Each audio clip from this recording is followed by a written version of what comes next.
塌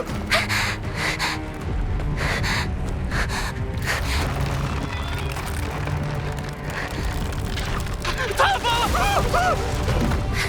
快跑！塌方了！快跑！塌方了！快走！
打死你，臭女巫！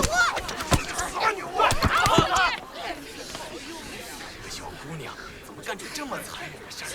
可恶的女巫！这是什么小姑娘？都是女巫！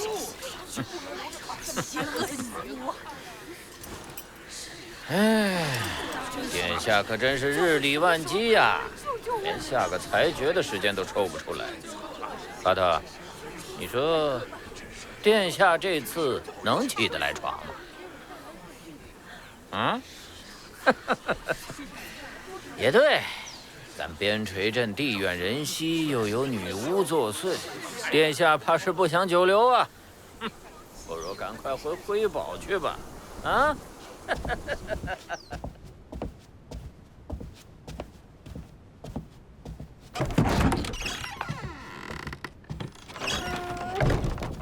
蒂尔，巴洛夫大人，殿下呢？殿下还睡着。哎，殿下，殿下，殿下，殿下，到时间了。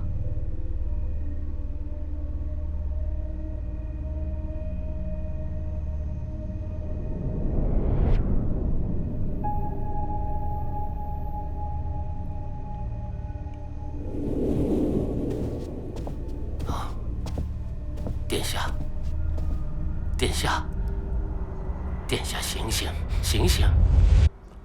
殿下，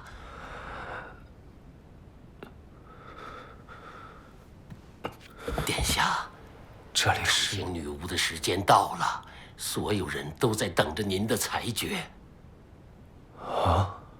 裁决？什么裁决？我是在做梦吗？殿下，这种真实感。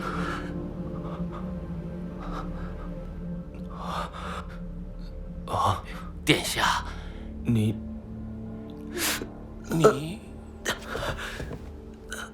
殿下，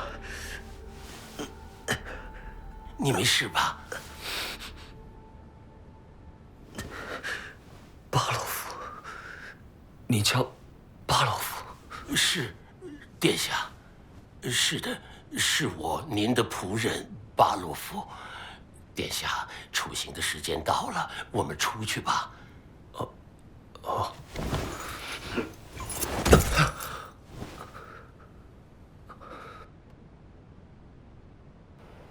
先静观其变吧。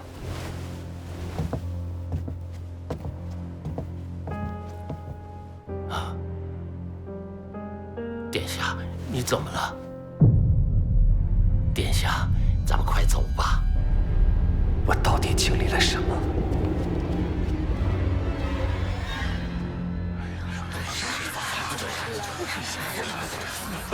王子殿下要出来了！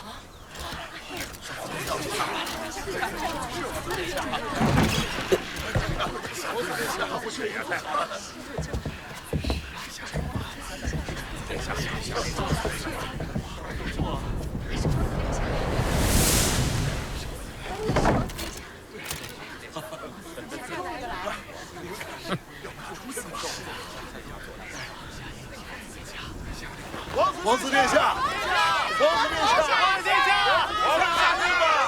下，苏静，苏静，快绞死他！绞死他！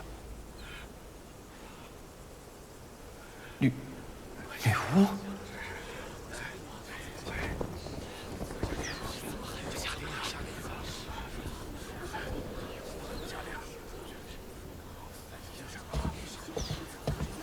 殿下，请尽快下达裁决。她就是你们说的女巫？是的，殿下。狩猎女巫？不行，这太荒唐了。困了，改天再盘。今天都散了吧。殿下，殿下，这不是开玩笑。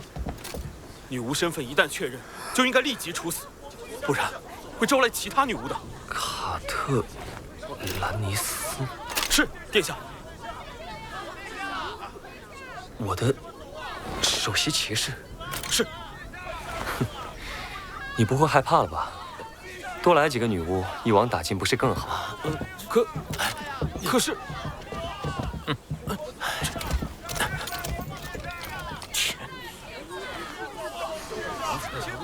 王子殿下，为什么不绞死女巫？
一个不着调的王子，一块不起眼的领地，一个未开化的社会，一个蒙昧而黑暗的时代，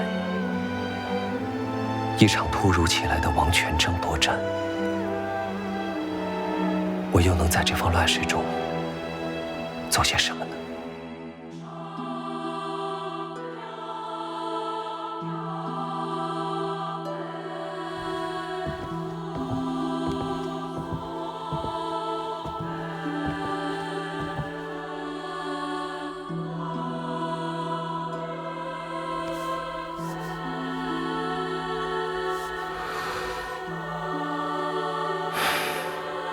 既来之，则安之。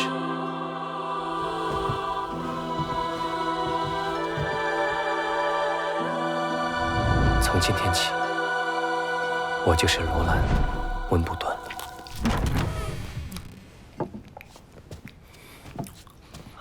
早上好，殿下。殿下，您找我？巴洛夫，坐。啊，谢谢。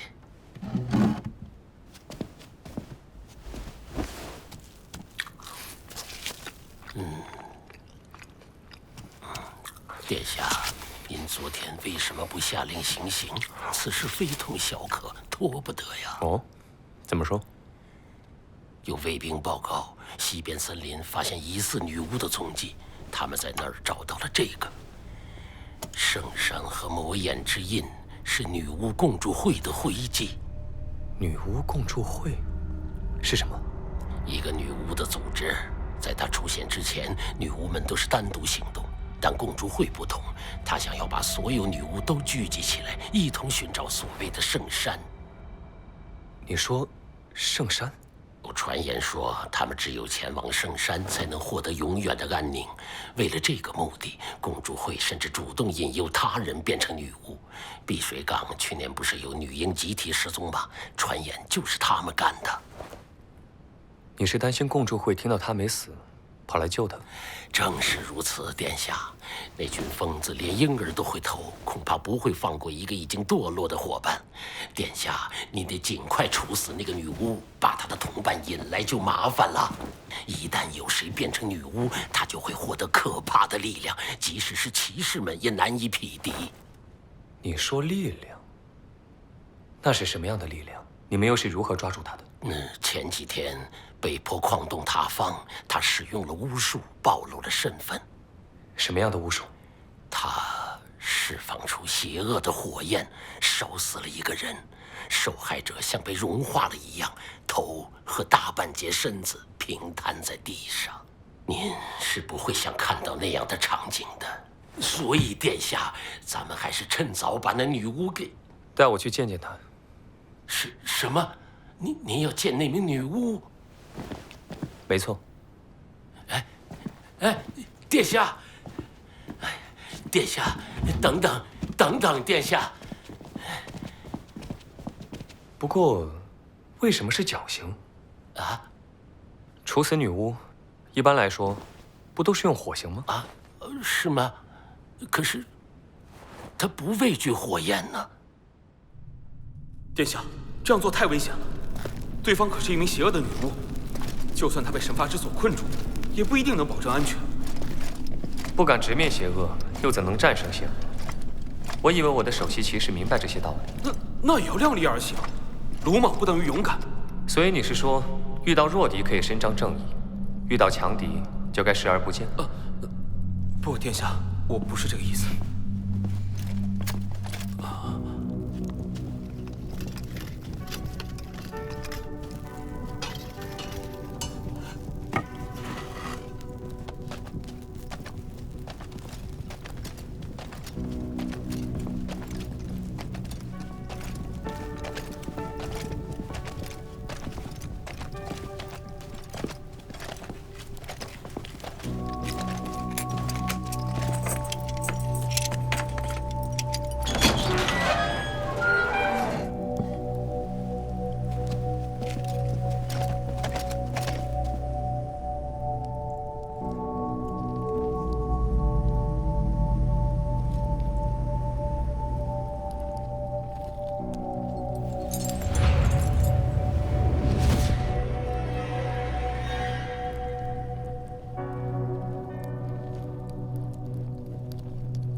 不要紧张 ，cut， 退下。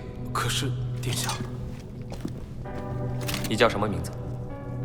我是边陲镇的领主，辉宝王国第4王子罗兰·温布顿。你叫什么名字？我叫安娜。安娜小姐，矿区那天发生了什么事情？我想请你详细的告诉我。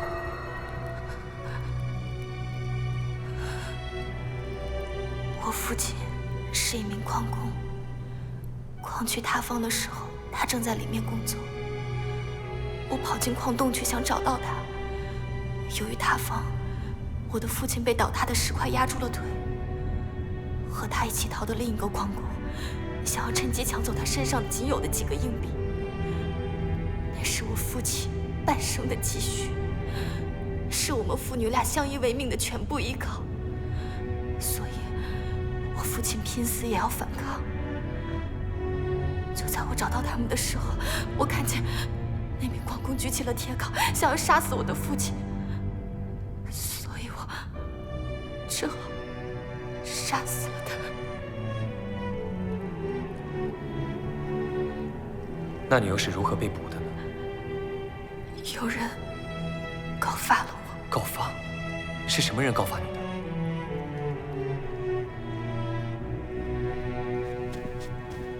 是他的父亲，殿下。什么？你说，告发他的是他的父亲？大概是为了赏金吧。发现并举报女巫者能得到25枚金龙的奖励。对于一个摔断腿的人，这相当于下半辈子的保障了。对方是一名成年男子，你是如何杀死他的？就是你们说的魔鬼之力。是吗？魔鬼之力，可以让我看看吗？殿下，殿下，他现在只是被神罚之时压制住了，一旦解放，后果不堪设想啊！您是第一次见到女巫吗，大人？您的好奇心可能会害死您。如果你真的是一个邪恶的魔鬼，那么死的不应该是我，而是你的父亲。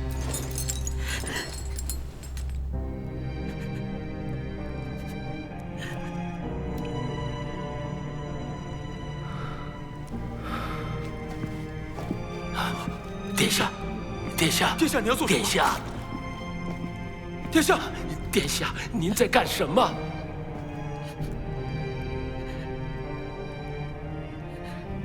来吧，你究竟是一个可怜的女孩，还是一个演技高超的魔鬼？让我看看吧。殿下！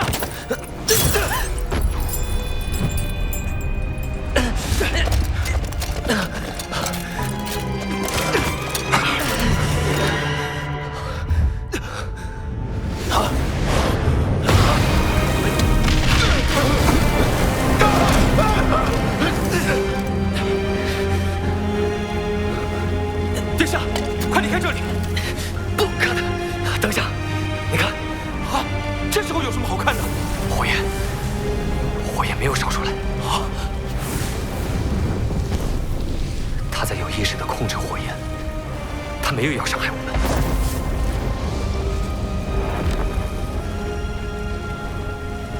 殿下，殿下，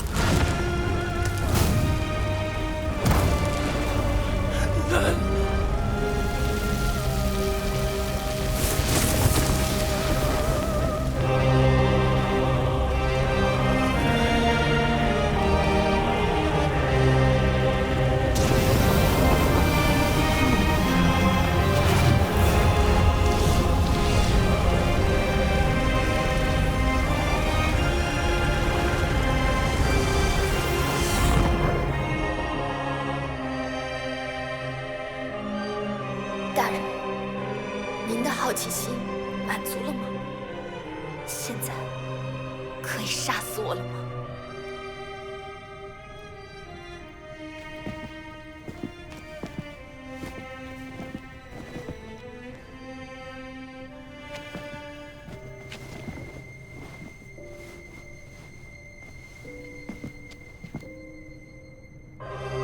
不，安娜小姐，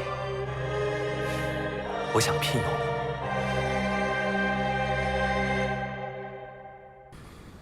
热力学第2定律：不可能把热从低温物体传到高温物体而不产生其他影响，或不可能从单一热源取热，使之完全转化为有用功而不产生其他影响，或不可逆构成中熵的微增量总是大于0。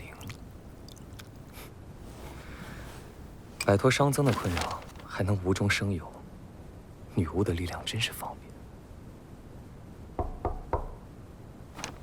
进来。早上好，殿下。巴洛夫，我交代你的事办得怎么样了？已经办妥了，殿下。女巫已于午时被绞死，犯人戴着头套，没人发现异常。很好。接下来，你准备些资料给我。是，您说。我要边陲镇近10年来的贸易、税收和固定支出的汇总财务报告，还有，我想想，还有城里的那些作坊、铁器、纺织、陶器这类。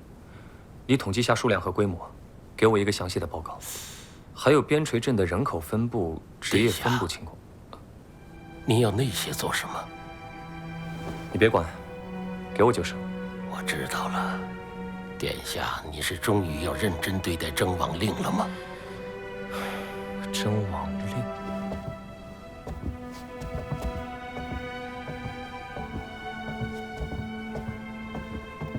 戈隆坐镇军事重镇寒风岭，提费科掌管经济中心金穗城，加西亚控制贸易港口碧水港，提利运营文化中心明光城，而我却被打发到穷山恶水的边陲镇。巴洛夫，在这种情况下，你认为我获胜的几率会有多大？没关系，诚实地说。是，其他殿下的封地都是各有所长，相比之下，边陲镇实在是很难有所成就。再加上殿下您以往的表现和在王都贵族圈子里的人望，实在是说不上什么胜算。说得不错，所以我只能换一种方式给父王留下深刻的印象。巴洛夫，我再问你，是谁在统治这个国家？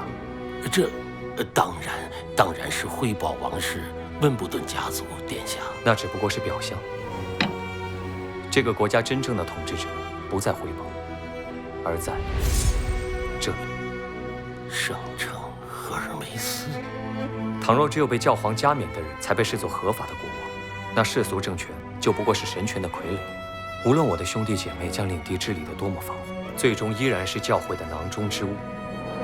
若我可以创立一个不受教廷约束的王国，王位就非我莫属。巴洛夫，你一直是忠实的王室拥护者，看不惯教廷对世俗政权的过度干预，对吧？话是这么说没错，可是教廷的力量根深蒂固，又有国民的支持，要怎么做才能？国民对教廷的支持源于教廷的谎言。如果我们能证明教廷在说谎，他们就不会再支持教廷。比方说，女巫其实并不是邪恶的化身。所以您才要救下那名女巫？巴洛夫，你当了20年助理财政大臣，对吗？是的。如果我在征王令中获胜，你的助理2字就可以去掉了，或者更进一步，比如国王之首。巴洛夫，不要质疑我的决定。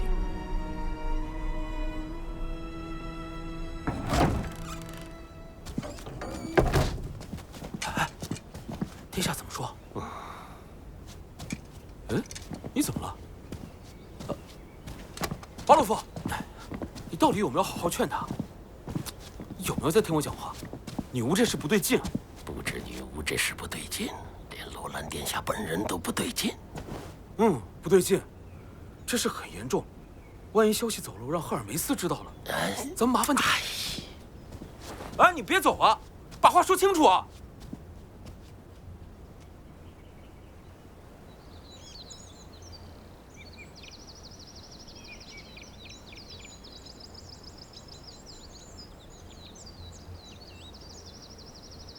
合同，我不明白。就是一份契约，只要您在最后一页签名，您与殿下就是平等的雇佣关系了。平等，雇佣？是的，这是殿下特意要强调的平等。您提供劳动，殿下付您报酬，每个月1枚金龙。这比我父亲1年的收入还多，没有写错吗？您的报酬是罗兰殿下亲自裁定的，不会有错。那王子他要我做什么呢？像我这样的人。安娜小姐。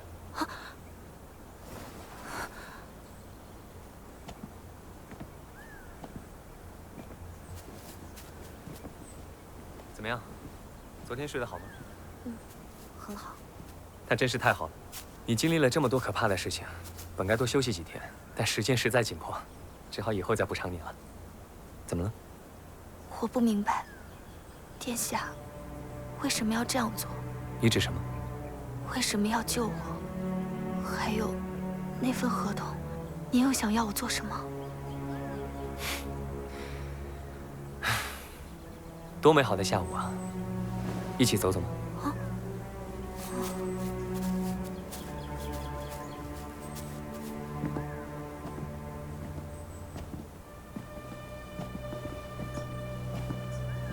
殿下，你为什么要救下我？我杀了人，我理应受到惩罚。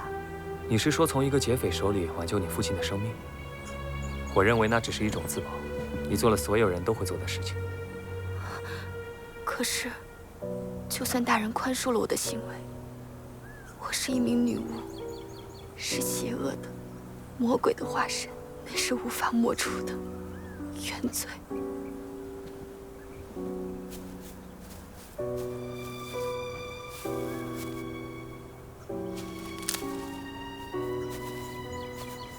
安娜小姐，这朵花送给你。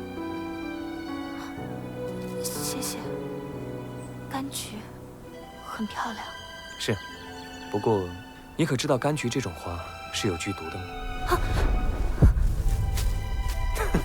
骗你的。柑橘怎么会有毒呢？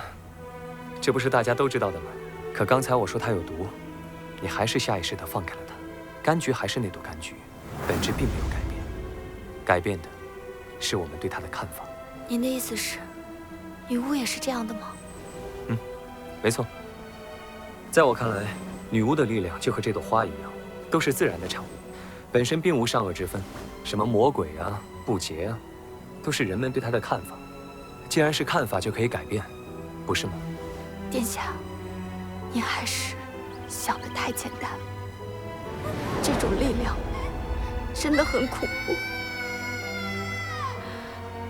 教会说的没错，女巫的力量就是魔鬼的力量，女巫都是魔鬼的化身。这股力量会害死所有靠近我的人，你应该立刻处死我。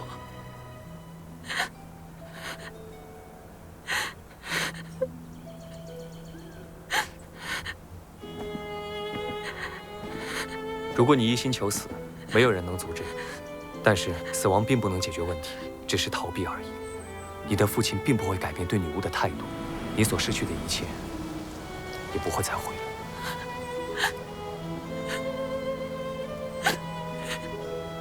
或者，你也可以选择另外一条路，和我一起创造一个女巫也能自由生活的新世界。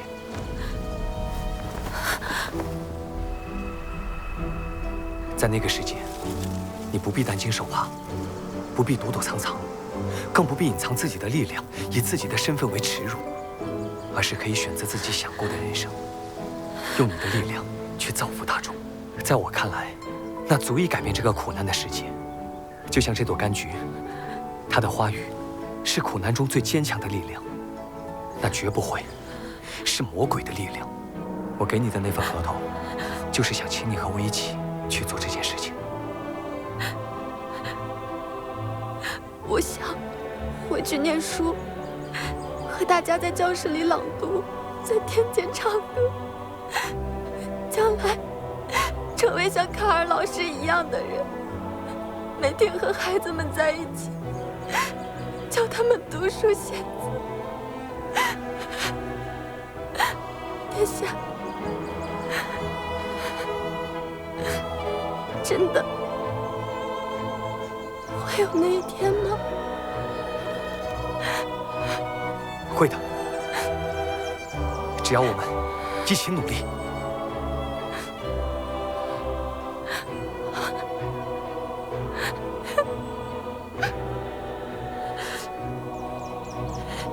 愿意去尝试一下。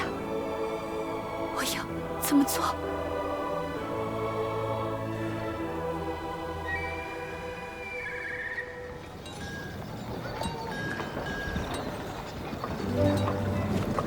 首先，你要学会控制自己的力量。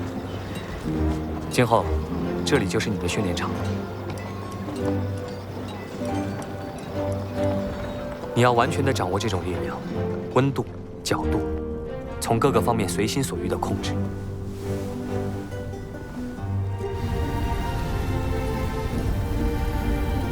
但是，你不要再烧坏你的衣服了，或者其他任何东西。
昨天晚上我看了去年的产业报表，发现边陲镇唯一可称得上有规模的产业就是矿石开采，其中不仅有建筑用的石料，还有不少金属矿石，宝石的数量也十分可观。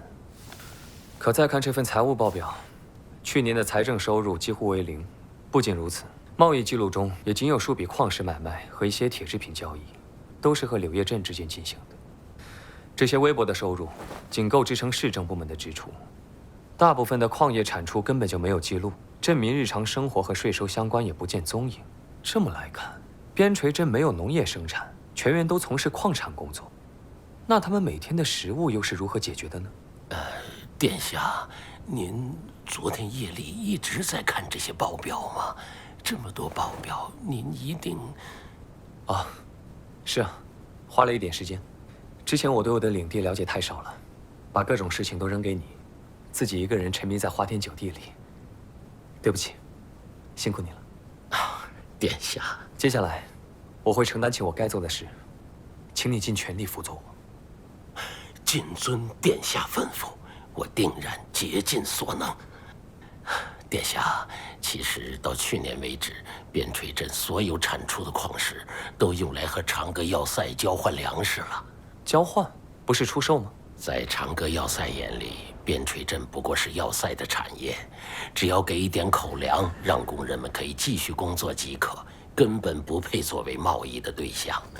在您来之前，原本边陲镇的领主包利斯男爵，他一直遵守要塞的命令，将矿产全部交给要塞，换一点口粮回来而已。包利斯男爵，我对他有印象，阴阳怪气的家伙。我来抢了他的领地，他对我不满，倒也可以理解。不过照理说，边陲镇既是他的领地，那就算为了自己的利益，也应该会希望用公平的方式来进行矿石交易吧。这些矿石价值可不菲。包利斯和他手下的骑士以及其他一些贵族，虽然名义上是边陲镇的领主，事实上都在长歌要塞有房产，自家的利益和产业都是和长歌要塞挂钩的。他们从来没有打算经营边陲镇，而仅仅是作为要塞的监工而已。他们才不会在乎这些，只要将矿产拿去交换粮食，完成任务即可。而且要塞也会给他们分红。说是交换，都言过其实。因为无论上交多少矿石，给过来的粮食也都只够维持生存而已。镇上的日常开销还要靠那一点点和柳叶镇的贸易，要塞是1分钱都不出的。不能再这样下去了，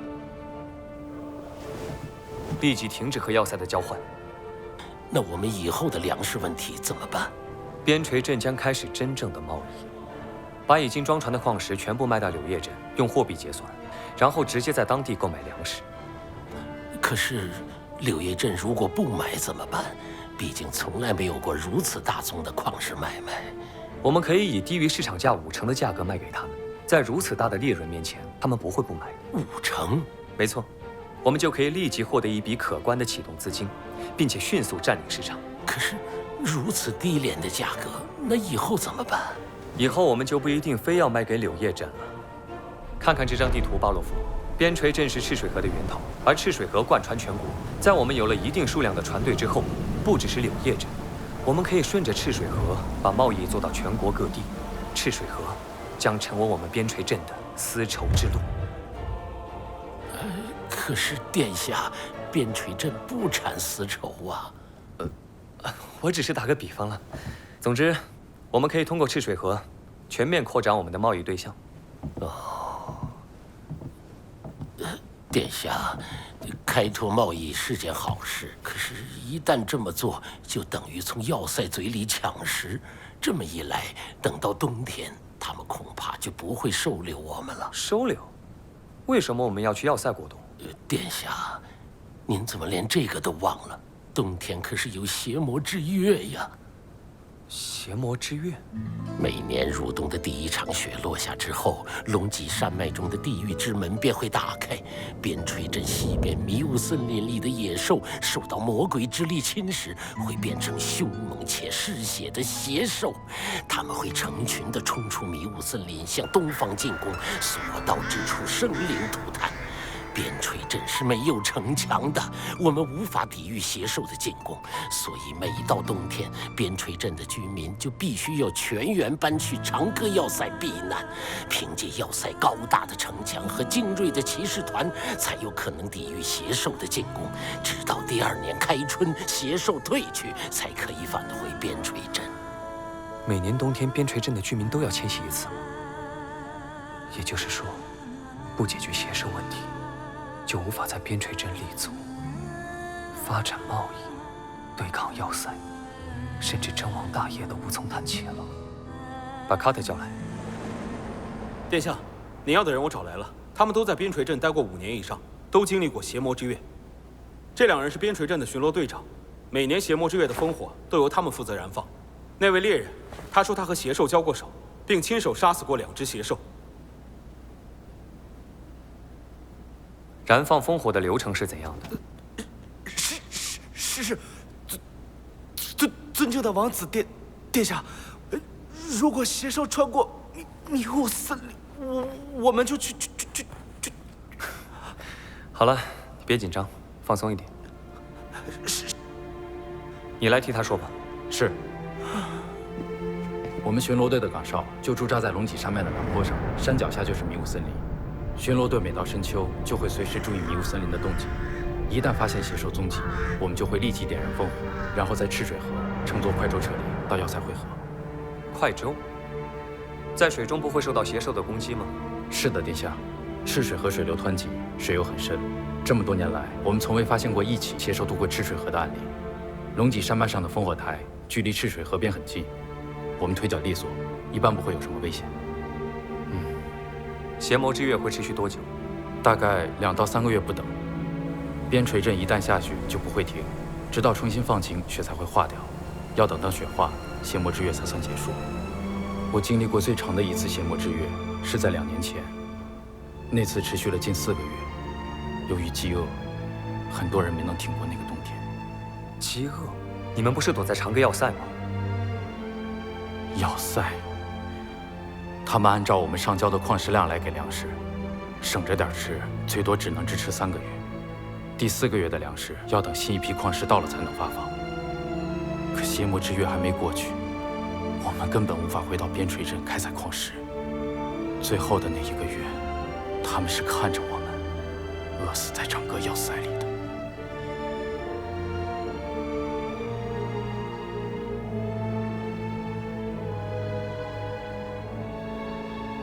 你说你曾经亲手杀死过2只邪兽？是的，殿下，我杀死过1只野猪种和1只狼种。野猪种、狼种，什么意思？邪兽也是由正常的野兽变异而来的，变异会加强它们某些原始的本能。变异前越凶猛的动物，变异后就越难对付。比如野猪种，它背部的皮毛极为坚硬，50米外连弓弩都很难穿透。狼种则奔跑速度惊人，想要杀死它，必须提前设置陷阱。强的更强，快的更快，但它们仍只是动物，对吗？正是如此，所以它们并非最可怕的敌人，真正可怕的是混合种，它们才是魔鬼的化身。只有地狱才能创造如此恐怖的妖兽。混合种，你见过吗？它如雄狮般强壮，还长着一对雄鹰的翅膀，能短距离飞行。它知道你在哪儿，不管怎么躲藏，它都能靠敏锐的嗅觉找到你，戏耍你，就好像在享受猎物垂死挣扎带给它的快感一般。这样的怪物应该不多吧？是的，殿下，每次邪魔之月只有2、3只，还好它们虽然有翅膀，但是只能低空滑翔，不然连长歌要塞的城墙都拦不住它们。你叫什么名字？为什么一直低着头，抬起头来？他是莫金族人，一个流亡的沙弥，殿下。沙弥。不论是什么人，只要在边陲镇，就是我的子民。抬起头来，告诉我你的名字。我叫铁斧。干得好，铁斧！你将为你的勇敢获得回报。还有你们，感谢你们的付出和情报，你们每人都会获得10枚银狼的奖励。先下去吧。是，谢谢王子殿下。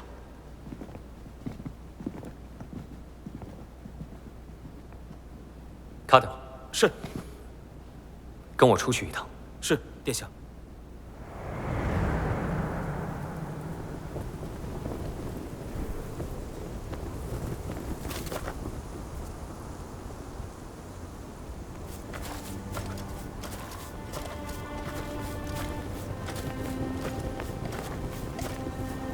每到入冬第1次发现邪兽的踪迹，巡逻队就会点燃烽火台。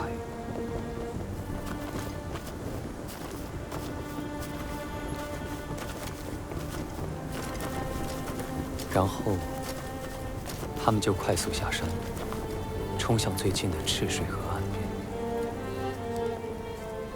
卡特，你估计从这里到河边，大概有多远？大概有2000尺左右。殿下，恕我直言，您考察这些东西做什么？难不成您打算在边陲镇过冬吗？没错。不仅我不会走，边陲镇2000多居民也不会走，所有人都将在这里过冬。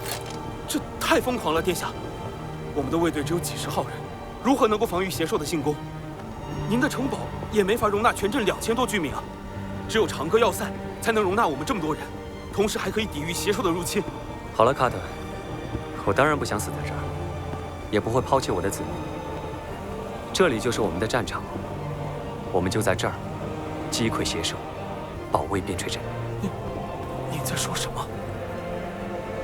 我是说，我们将在这里防御邪兽，我们将在这里建造一堵最坚固的城墙。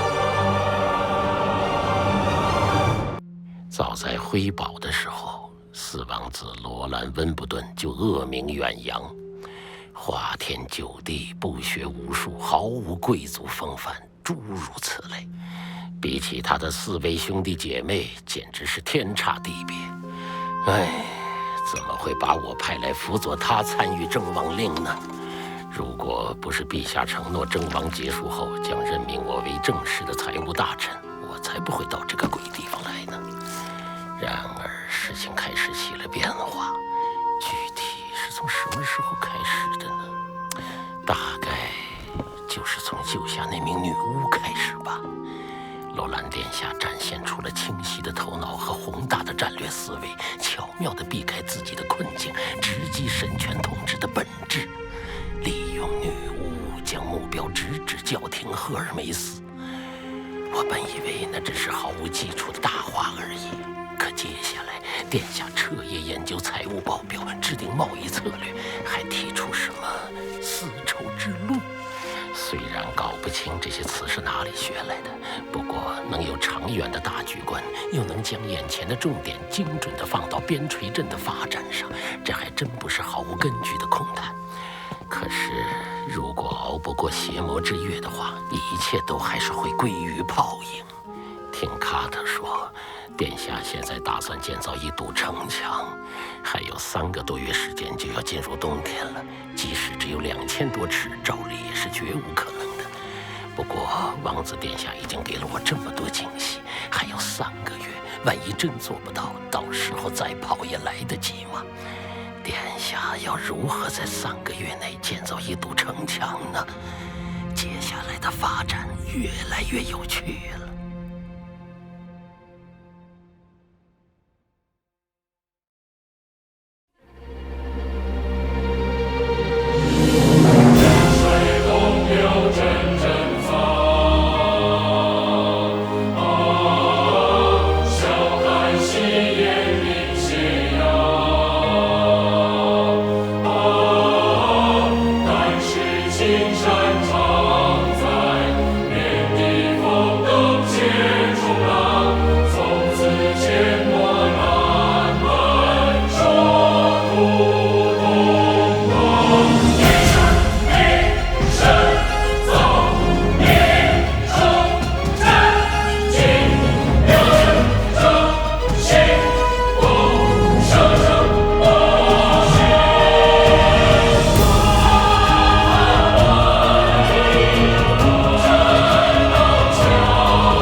写在这儿。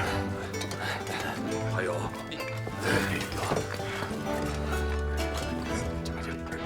小心点，运到那边去。好。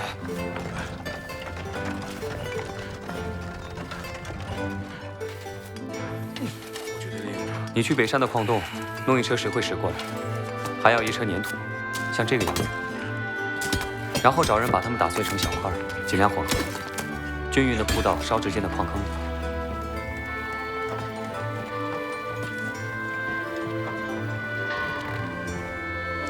剩下的事情交给安娜小姐。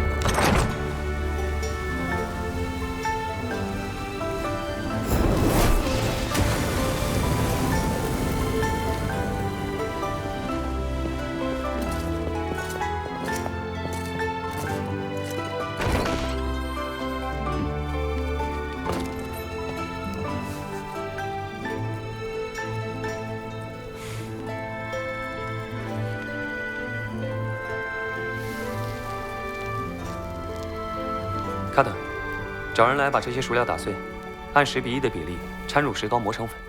殿下，这是要做什么呀？炼金工房的新配方。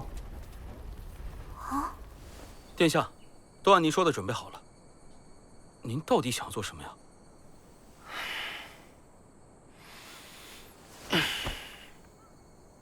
安娜小姐，这次换我给你表演一次魔法。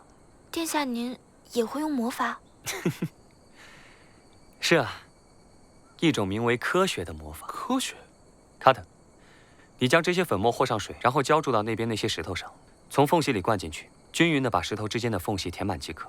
明天，它们就会变成一堵坚固的城墙。啊？您开玩笑吧？安娜小姐，你相信吗？不论您说什么，我都相信您。照我说的做吧，让我们拭目以待。是，殿下。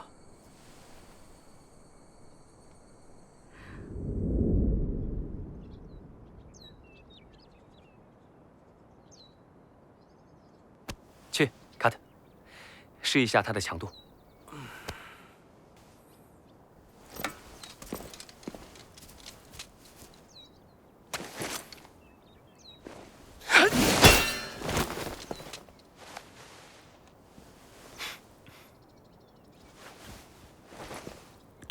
这真是太神奇了，殿下！有了这个，咱们城墙想建多快就建多快，5年内建出一道国界城墙也不在话下，还能用它加固这座城堡，成为辉堡最坚固、最安全的城堡。不止城堡，我们要用它来建造更多的东西。更多的东西？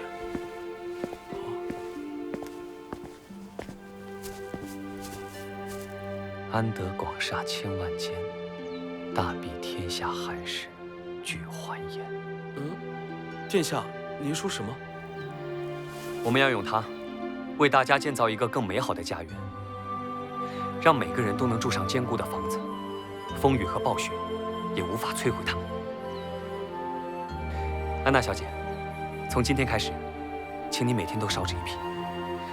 是，殿下。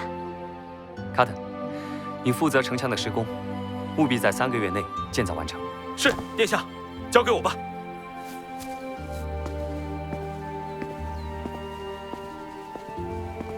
哦，对了，请问殿下，这种神奇的炼金药粉叫做什么？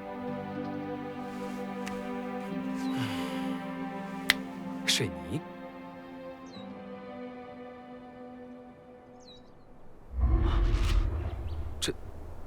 这是……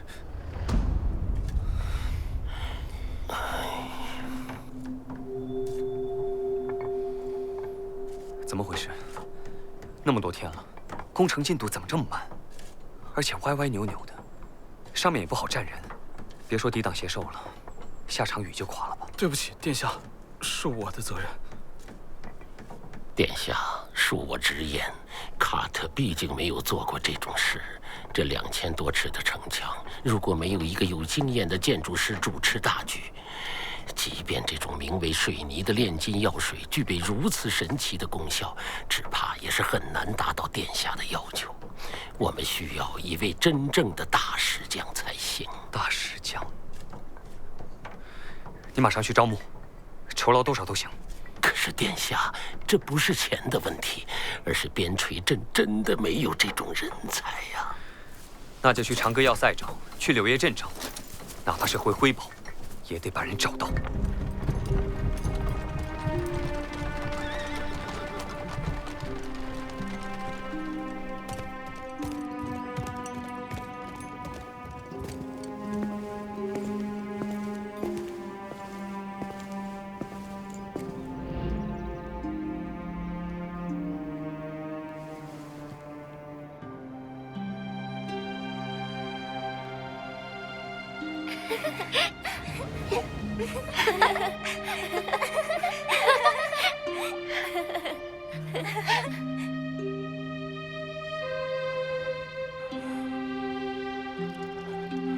卡尔老师，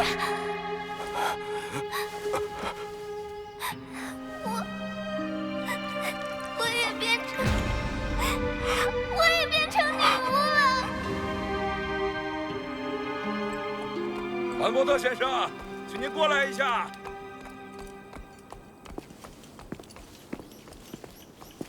发生什么事了？请您来帮我们看一下这张告示，听说是王子发布的。这上面说的什么呀？辉宝王国第4王子罗兰·温布顿诏令，现紧急招募以下人员：岁10人，要求男性20至40岁，身体强壮，每天报酬25枚铜银。泥工匠性别不限，18岁以上，有砌筑经验，每天报酬45枚铜英；杂工要求男性18岁以上，每天报酬12枚铜英；大石匠性别不限，年龄不限，要求曾参加过市政建设、要塞、大型工事之人皆可，每月报酬1枚金龙。经验丰富、表现优异者可授予官职。辉宝王国4王子罗兰、温布顿。我听错了，还能当官呢？是我兄弟是能天天见到王子殿下。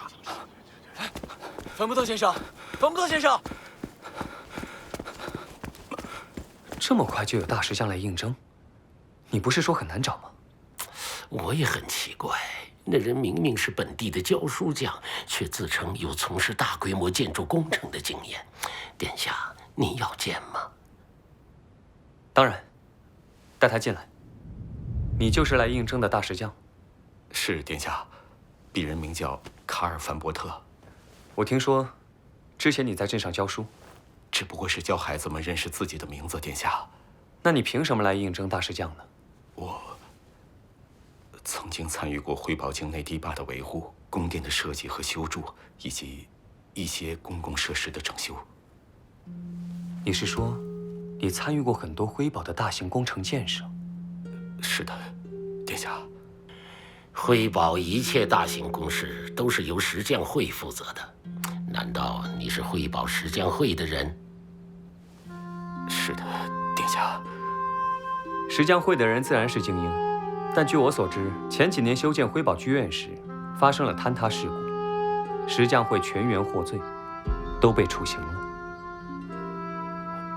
外界传言的确如此。哦，那实情是怎么样的？当时的行政官为了几百金龙的回扣，命令我们更换石料，才导致事故发生。我们向行政官说过很多次，使用这个等级的石料会有结构强度上的风险，可没人听我们的。事故发生后，我们向来调查的大人解释了所有情况，可是那位下令更换石料的官员狡辩说是为了节约，最后他们认为用意是好的，被判无罪，而石匠会却被全员处刑。我在事前听到风声，连夜出逃，来到边陲镇，从此隐瞒身份。既然要隐瞒身份，你现在又为什么要自报家门前来应征呢？因为我有必须站出来的理由。什么理由？对不起，殿下，我现在还不能说出我的理由。殿下，我知道您对我有疑虑，毕竟我违抗调查擅自潜逃，犯下了死罪。可我是真的没办法，不逃的话一定活不到今天。我做了一辈子石匠，一定能符合您的要求，请您给我一个赎罪的机会。巴洛夫，你怎么看？回殿下，我认为此人说的大体应该是真的。按法律，他现在应该是一名戴罪的逃犯。不过，殿下您现在所以我觉得用人之际不妨……凡伯特先生，我赦免你的罪，聘用你为大石匠，并且从现在起，你就是行政厅的一员了。让我看看石匠会大石匠的实力吧。我要在这里修一道城墙，从龙脊山脉到赤水河边，全长大概2000尺左右，墙高15尺，宽6尺，可供4人并排行进。怎么样？要怎么做？首先，它需要下挖1人深的沟槽来稳定上部墙体，而且顶部宽6尺，墙高15尺的话，下部宽度则至少要翻倍。若殿下给我150人，我能在3个月内挖好它。城墙上部则需要用坚石砌筑，石料的切割和打磨相当费时，全部完成恐怕需要3年。一条水沟可挡不住邪兽，抵挡邪兽？您的意思是？是的，我要建造一条可以抵御邪兽的城墙，所以它必须在今年邪魔之月到来前完成。有办法吗？如果是这样的话，那其实墙可以不用砌那么高。像这样，高度改为12尺即可，宽度也可以缩短1/3，这样底部宽度就缩减到6尺。挖沟槽和砌墙体同时进行，人数增加到200。这样的话，地基差不多有1个半月左右的时间就可以挖好。只是什么？砌筑墙体需要大量切割好的石料，在这么短的时间里，我们不可能加工出足够的石料。就算从周边的城镇购买，算上运输的时间，恐怕也是。那么只要有充足的石料，你就能在3个月之内造好城墙，是吗？我想是的，但是……那你不用担心了。你跟我来，我给你看一样东西。哦，是。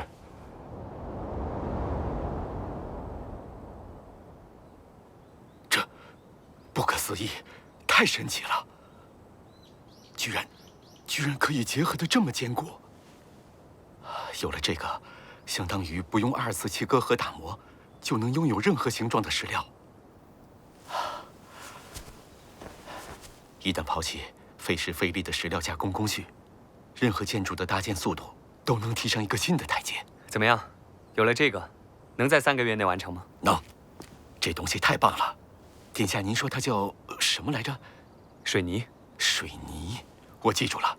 我真不敢相信，炼金工坊什么时候研制出这么不可思议的东西？关于水泥的使用方法，我回去写一份详细资料给你。你若还有其他需要，可以跟我的助理大臣巴洛夫谈。哦，是殿下。殿下，其实我还有一件事。啊？什么事？就是安娜。卡尔老师。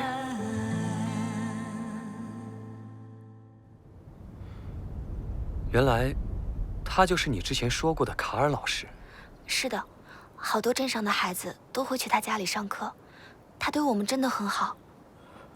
不过是给孩子讲故事，认几个字罢了。安娜，我以为你死了。这几天，我一直在做噩梦。你还活着，真的太好了。殿下，感谢您的仁慈。别这样，快起来。殿下，凡伯特先生，对我来说，女巫并不是什么邪恶的化身。我当然也不会按照教会的命令去狩猎女巫。安娜小姐是无辜的，我当然不会伤害她。殿下，我有件事情要告诉您。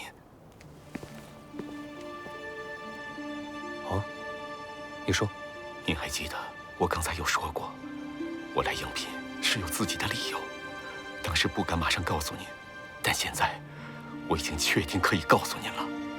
在这个边陲镇上，还有一名女巫。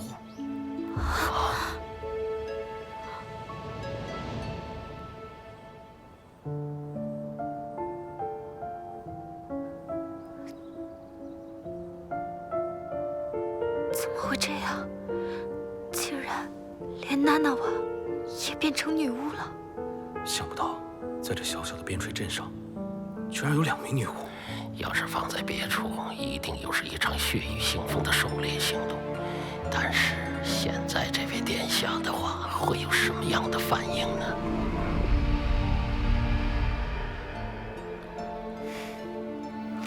这就是我想请求殿下的事情。殿下仁慈，不惧魔鬼的传言，能将安娜纳入后宫，也是他的福气了。虽然娜娜瓦还小，没法服侍您，可她真的也是无辜的。求求您，求殿下，一定也要救救她。不是你想的那样的，我救安娜是因为需要她的帮助。我相信，娜娜瓦长大以后也一定能帮助您的。你真的误会了，安娜小姐的工作就是制作刚刚给你展示的水泥。什么？那样神奇的东西，竟然是由安娜。至于你说的娜娜瓦，我想见见她，我可以向你保证她的安全，可以带她来见我吗？好的，殿下，我明白了。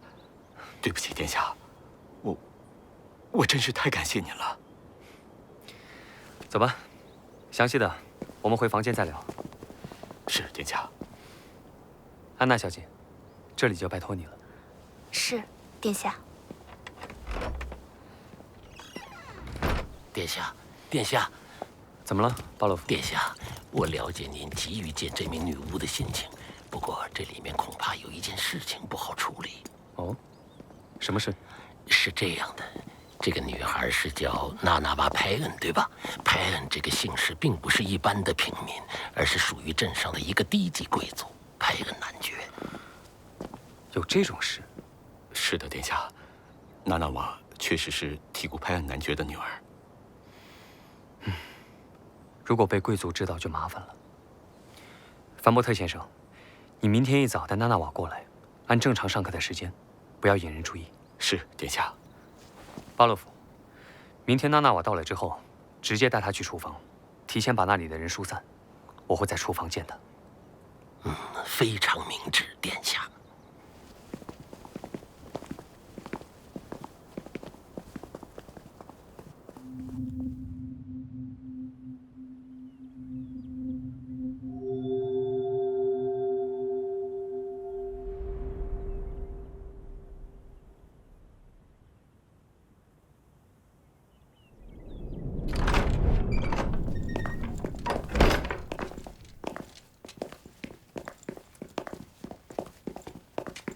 殿下，派恩小姐到了。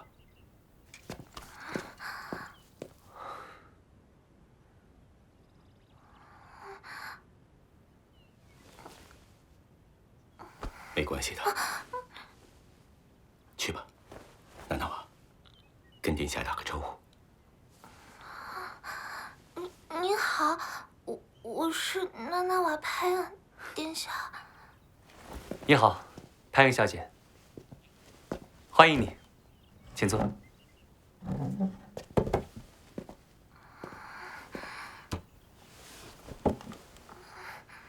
去吧，没事的。殿下叫你过去坐呢。去啊，没事的。去吧。派恩小姐，我也叫你娜娜瓦，好吗？这里有点心，不知道你喜不喜欢？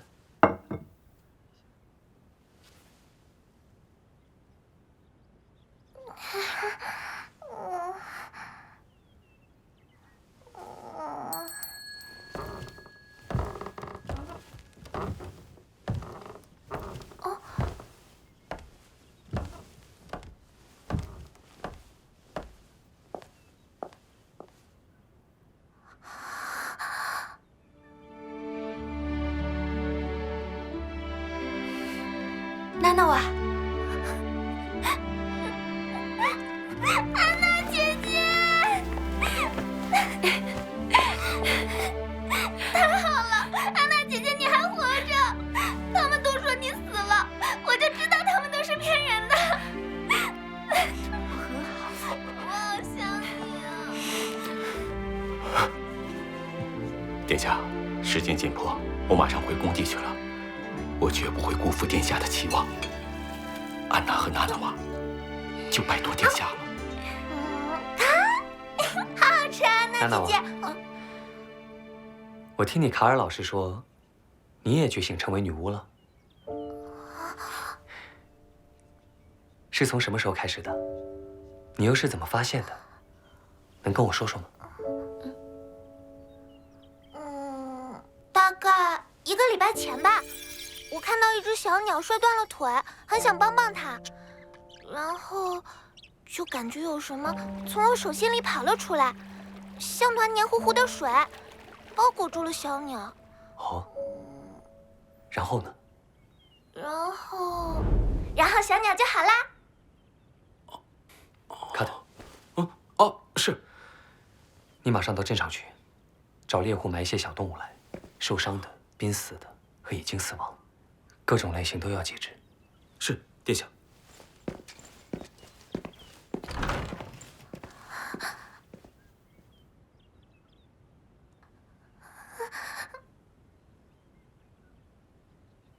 娜娜瓦，能够再展示一次吗？你说的那团黏糊糊的水，你不想帮帮他们吗？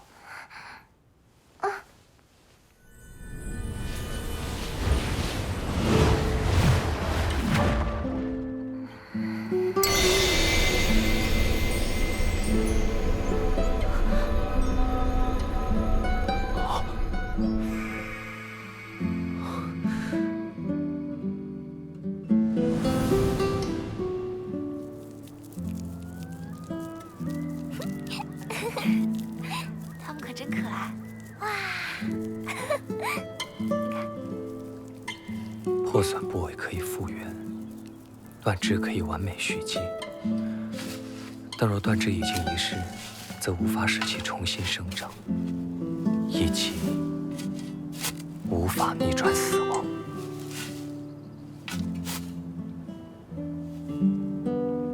太神奇了，这种力量。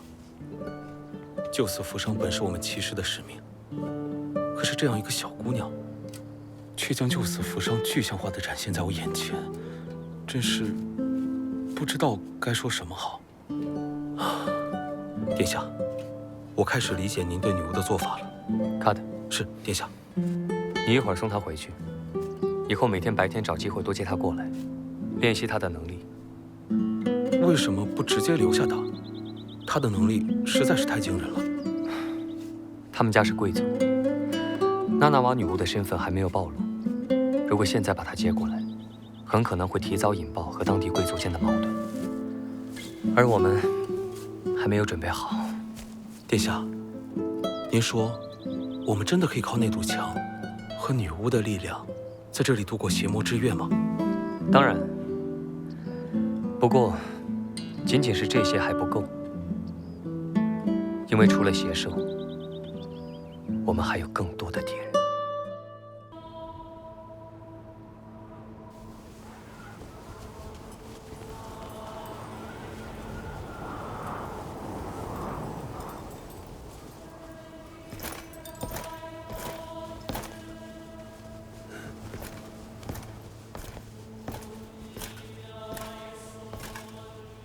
殿下，黑帆回来了。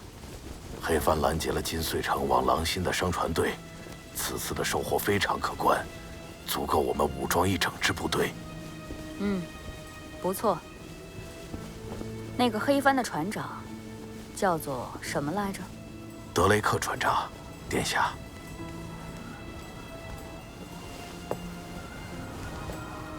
封他一个爵士，将这次劫掠的收获全部奖励给黑帆舰队。我相信德雷克爵士和全体黑帆战士都将衷心感谢您的慷慨，殿下。另外，翠鸟那边回信说任务失败了，说是药丸确实混在酒中喝了下去，不过罗兰殿下只是昏睡了一小会儿，而且失败就是失败，我不想听解释。是，殿下。给他最后一次机会，随信送点他妹妹的东西过去，让他见机行事。下去吧。是，殿下。对了，那颗药丸是炼金大师恩比瑟提供的吧？当时他怎么说的？入水即化，服之必死。绞死他吧。啊。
城墙的建设非常顺利，范伯特先生说保证可以按时完成。那贸易方面呢？也很顺利，从柳叶镇购买的粮食今天就送到码头了，具体数量嘛，在这儿。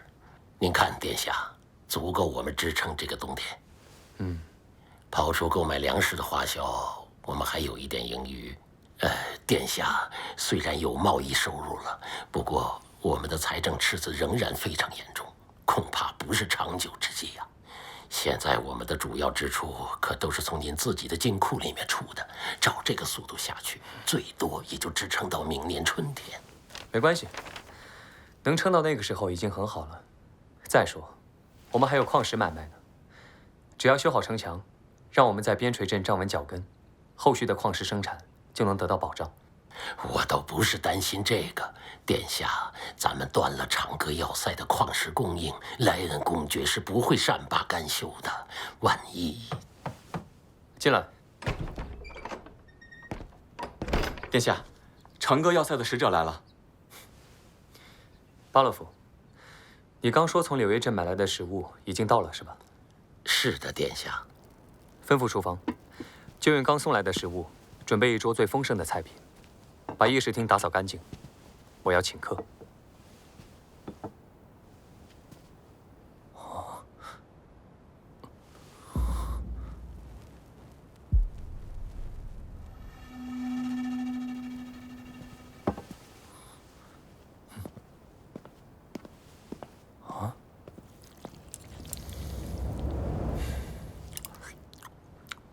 荷尔蒙先生，不要客气，请。谢谢您，殿下。殿下，您拿着的是？哦，你说这个，我叫它筷子。我的里民用不起银质刀叉，但是像这样的小木棍，既便宜又卫生，材料也简单易得。我打算在边陲镇开始推广。当然，现在的边陲镇没什么好东西可以吃，只好委屈你了。不，殿下您太客气了。这样的餐食，即使在要塞也不是经常能吃到的。这不是为了欢迎您的到来吗？平时我们也不这样的。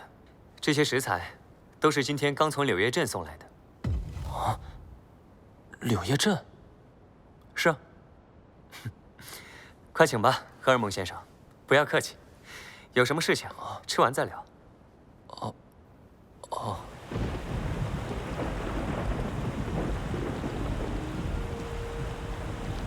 非常感谢您的款待，殿下。我此次代表长歌要塞来到这里，是想说，交割矿石的日期已经过了。要塞早已按照惯例准备好了要送到边陲镇的食物，可是我们还没有收到矿石。是这样的，前阵子发生了一些不幸的事情。北面矿洞发生了塌方，矿坑停产了很久。倒了。总之，我们凑不齐约定数量的矿石了，大概只有2个月的产量。矿山的事我听说了，那就先交2个月的份额吧。2个月的矿石换回来的那点粮食，可养不起我的里民。2年前，边陲镇因为粮食不足，饿死了好多人。我不允许这种事情再次发生。和要塞间这种以物易物的交易方式，必须废止。殿下的意思是？不瞒你说，我已经把矿石卖给了柳叶镇，并且从柳叶镇采购了足够过冬的粮食。他们不仅愿意用金龙购买矿石，还有意按市场价出售各种商品。但凡能用钱买的，他们都卖。所以，和柳叶镇交易，对边陲镇更有利。又倒了。所以，码头上柳叶镇的船，原来就是……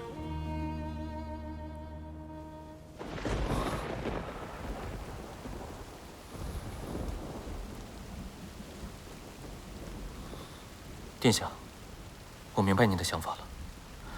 不过，这似乎有几处不妥。哦，说说看。据我了解，柳叶镇从未有过矿石买卖，就算答应以货币交易，价格也不会太高。我想，最多也就是市场价的50%。对您来说，这是赔本的，只怕不能长久。贸易是由市场决定的。长歌要塞在西境经营上百年了，只有像要塞这种规模，才有能力消费如此多的矿石。要塞不论是发展前景还是市场规模，都远在柳叶镇之上。所以长远来看，边陲镇要以要塞为主要贸易对象，才更符合我们双方的利益。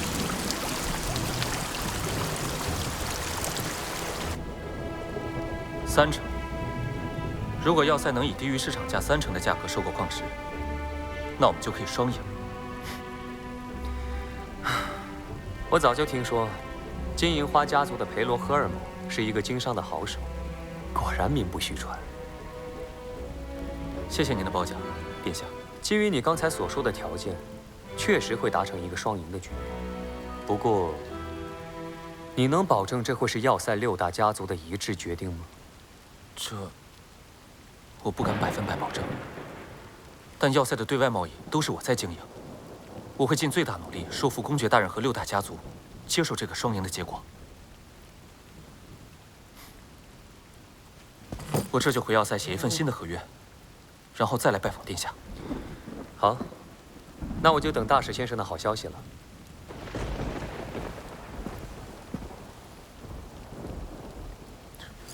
殿下，还有一件事，离入冬只剩2个月了。柳叶镇毕竟路途较远，路上容易发生危险，所以，我还是强烈建议您站在莱恩公爵的立场上，慎重地考虑一些实际问题。荷尔蒙先生误会了，我从没想过让我的子民去柳叶镇过冬。那，您是说，也没打算去长歌要塞？我们哪儿也不去。这个冬天，我会建造城墙，驻守边陲镇，让这里成为辉宝王国新的边境线。我明白了。不过，殿下，我最后说一句，您的决定影响着边陲镇所有民众的命运。一旦有所差池，您有退路，他们可没有。感谢大使的关心，我很清楚我的决定意味着什么。好吧，您的条件我都记下了。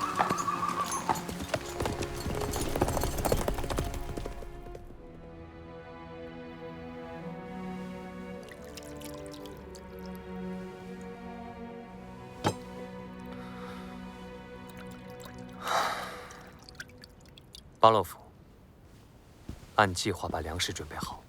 是，殿下。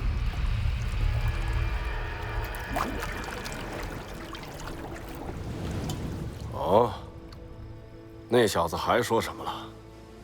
殿下说，他已将现有矿石以货币交易的形式卖给了柳叶镇，并且从柳叶镇买来了今年全镇过冬的粮食。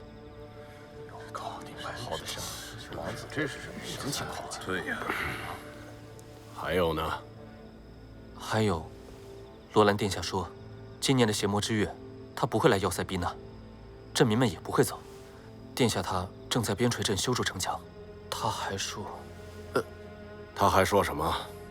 他还说，他将带领领民击溃邪兽，保护边陲镇，让边陲镇成为辉宝王国新的边境。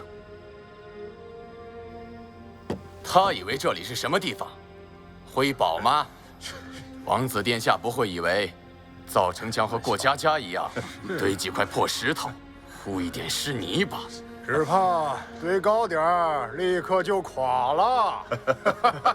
公爵大人，那王子在诈我们呢。裴罗胆小，被他唬住了。咱们可不能上当。就是，不过也好，他若失败，逃回长歌要塞，自然任我们摆布；若他死在那边，闹剧结束，万事大吉。波利斯，是，公爵阁下。关于城墙，你知道些什么？阁下，前段日子那小子确实是在招聘石匠和工人，不过我以为他只是修缮他的花园什么的，没听说什么城墙的事情啊。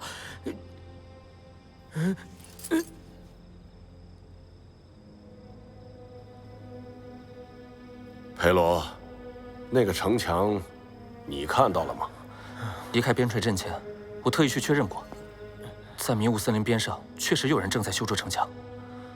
不知道王子用了什么方法，修筑速度很快，但是城墙规模不大。依我看，要抵御邪兽有一定的难度。你的意见是什么？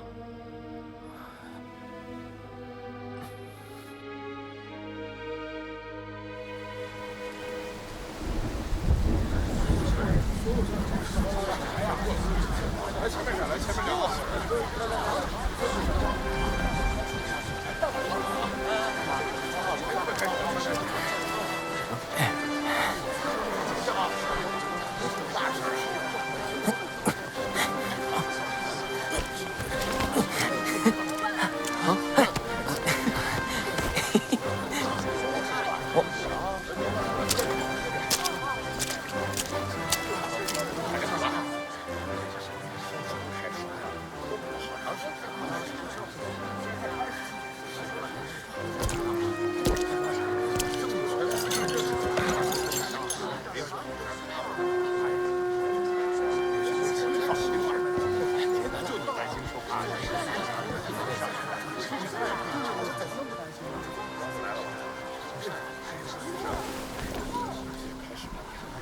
边陲镇的居民们，我是辉宝王国第4王子，罗兰·温布顿。今天召集大家在这儿，是有一件重要的事情要告诉大家。就在今天上午，长歌要塞的使者来到了边陲镇，他们是为了矿石交割而来的。大家都清楚，1个月前，我们遭遇了一场不幸的事故，北坡矿洞发生了塌方，直到今天。矿区仍未完全恢复生产，我们已经无法凑齐足够的矿石。我已向使者说明情况，并希望他网开一面，足额足量地拨给咱们过冬的食粮。但是，他拒绝了，没有任何协商的余地。他拒绝拨出足够的粮食，就如同2年前的邪魔之月一样。更糟糕的是，辉宝的占星家告诉我，今年冬天将比以往更为漫长，邪魔之月很可能要持续4个月以上。也就是说，如果放任事态发展，2年前的惨剧将再次发生，甚至更严重。请大家回忆起来，回忆起来，2年前我们所失去的一切。我们当中，有人失去了朋友，有人失去了爱人，有人失去了孩子。这一次，我们还要失去什么？我们还有什么可以失去的呢？我觉得王子搬出城墙一事，意图还是在贸易上。他是以进为退，最终的目的，应该只是要逼我们用货币和边陲镇做交易而已。罗兰殿下因征王令而被派到边陲镇做领主，这些行动都可以理解。我们也没必要和辉宝王室产生正面冲突。如果我们可以按照殿下的要求，今后以低于市场30%的价格来收购矿石，这仍是笔值得做的买卖。另外，如果他真的能守住边陲镇，对我们同样有利。首先，我们能省下抗击邪兽的巨额支出；其次，要塞到边陲镇之间的这大片土地有了开垦利用的可能性，这些都是您的领地。最后，罗兰殿下不会永远留在此处，征王令只有5年，5年后，我们将得到一个更繁荣的边陲镇，那里的子民也还是您的子民。届时，您将坐拥全辉宝王国第3大领地。所以我的建议是，要塞今后以低于市场价30%收购矿石，并派人帮助4王子修建城墙，协同抵御邪兽。佩罗，你也太天真了吧！你是不是在开玩笑啊？有意思。照你说的，一定又是一个所谓的双赢的结论吧？是的。哼，想法是不错。不过说到底，还是商人的想法。商人只看得到利益得失，然而，佩罗，我走到今天的地位，可不是靠衡量利益得来的。我为什么要和一个不受我掌控的人做生意？在我这里，不听我的话就得受罚。至于边陲镇是繁华是破败都不重要，重要的是，那是我的地盘，谁都别想插手。王子也不例外。大家看，这是我从柳叶镇买来过冬的粮食，就在今天上午已经送到了边陲镇。有面包，还有奶酪、蜜酒、肉干，足足一个冬天的量，所有人都能吃饱。我以温布顿之名发誓，绝对不会再让2年前的灾难重演。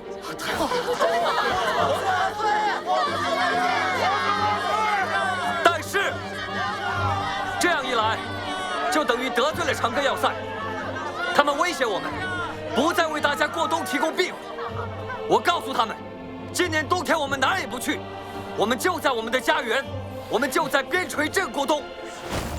也许有人已经看到，边陲镇西边，一座坚固的城墙正在逐步建成。我知道有人担心邪兽来袭，我们能否抵挡？而我要告诉你们，邪兽并不比普通的野兽强大。它们虽然皮糙肉厚，但爬不上城墙，也咬不动石头，不过就是群可怜的靶子。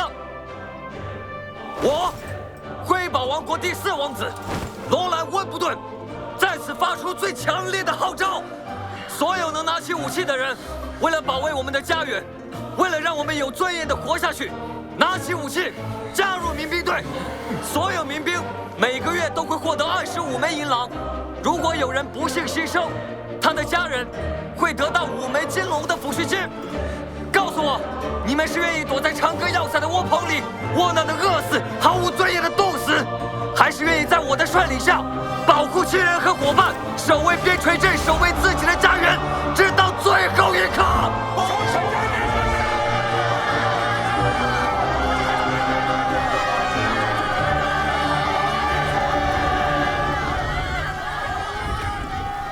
您刚才说我们身边的空气是由好多种气体组成的，真的吗？当然，尽管它们看起来是一样的。殿下，我不明白，既然看起来都一样，您怎么知道有不同的气体？让我来证明给你们看。安娜，帮我点燃这根蜡烛。哦，好的。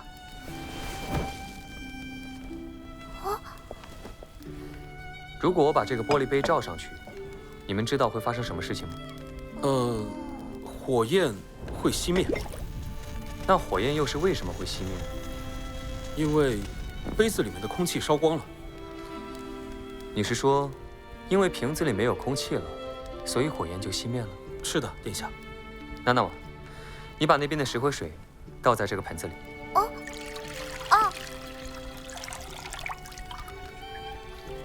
现在让我们来看看，如果我掀起这个瓶子，会发生什么事情？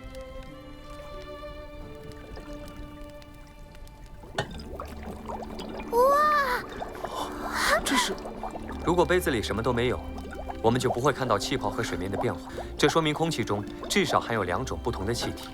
事实上，蜡烛燃烧消耗的只是空气中的一部分，而另一部分是无法参与燃烧的，还使得石灰水变得浑浊。虽然它们一样无色无味，却有着完全不同的性质。似乎是这么回事啊。不过知道这些有什么用？如果我们单独使用前一种气体，就可以让火焰烧得更旺，而后一种气体则能让火焰快速熄灭。说得不错。自从人类学会使用火后，就和动物分别开来，而起源或许只是一种偶然，或许是雷电点燃了树木，或许是石头撞击迸发的火星引起了火焰。但是如果没有人注意到这点，没有人去尝试利用它，我们现在或许还和野兽一样。做这个实验是想告诉你们，好奇和思考是人类进步的动力。刚淋了雨，喝点热水吧，殿下。谢谢，卡特。事实上，自然界还有许多这样潜在的力量，等我们去发现利用。它们看似渺小，但是凝聚起来却会产生惊人的力量。我相信女巫的力量也是一样的。今天的课就到这里，卡特，你负责送娜娜瓦回去。是，殿下。殿下再见。安娜，你也回去好好休息吧。谢谢殿下。啊，对了，卡特，你确认了吗？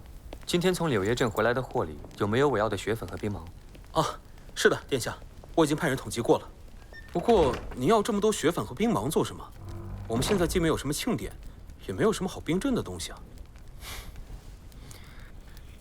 为了下一个实验。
不要动。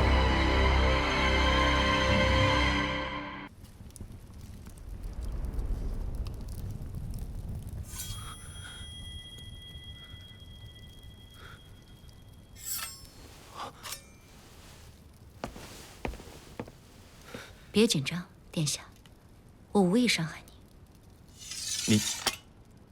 你是什么人？圣山陨魔眼。 想不到罗兰殿下居然还是位博学之士。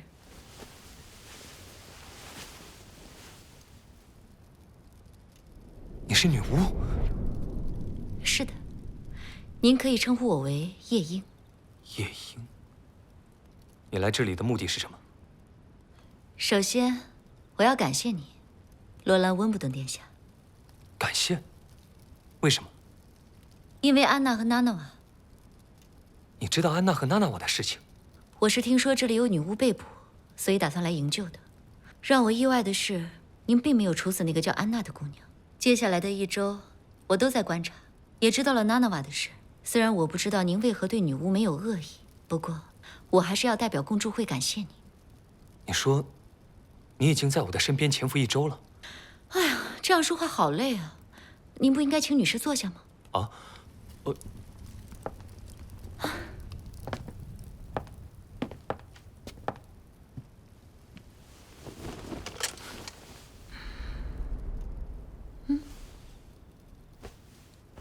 怎么，我长得很可怕吗？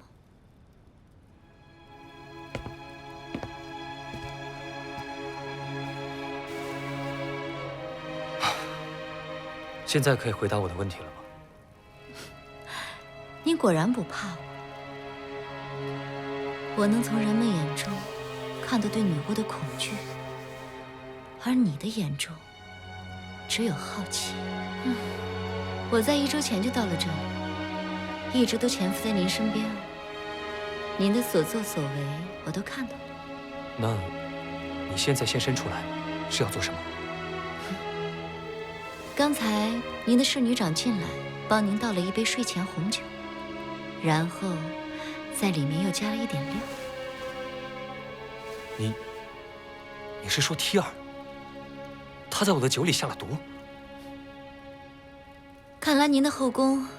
也并不算安全。我可没碰过他。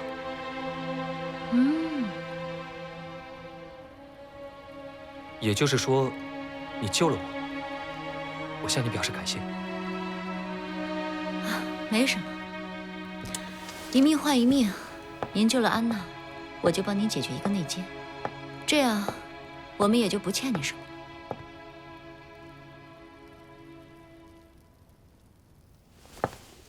我要带安娜和娜娜瓦离开这里。你要带他们走？是的。去哪儿？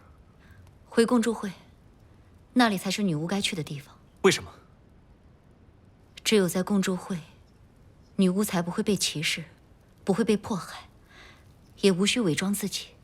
在我这里，他们一样不会遭到迫害。我给了他们平等的契约，给他们高额的薪水，他们在这里很好，你应该看得到。您是为女巫做了很多，但有一件事。 是您做不到的，您无法带领他们找到圣山。圣山？是的，只有在那里，女巫才能获得永恒的安宁。我的人之前在北面山林里发现过女巫的踪迹。你们是想在绝境山脉中寻找圣山吗？无可奉告。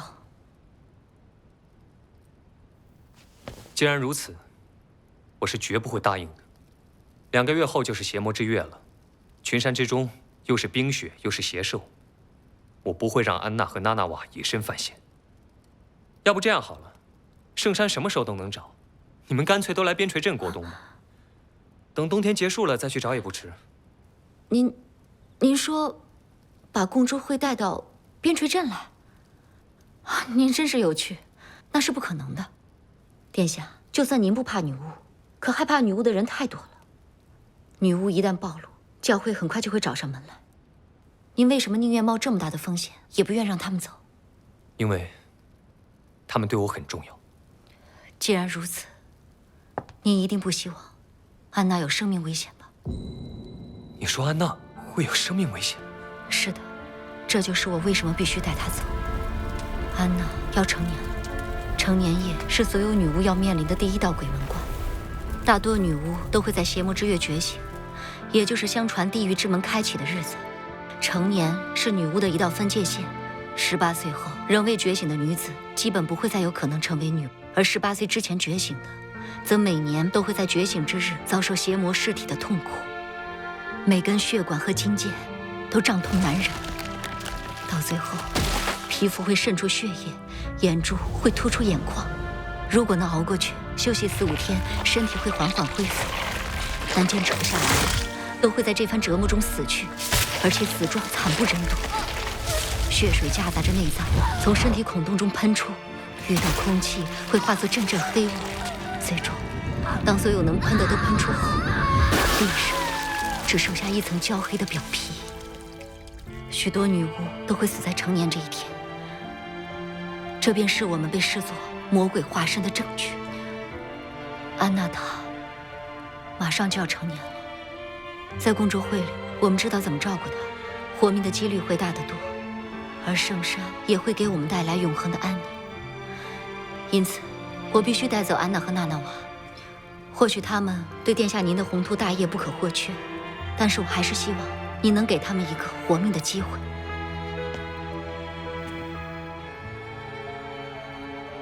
好吧，既然如此，我同意你带他们走，我带你去找他。感谢您的理解，我果然没有看错你。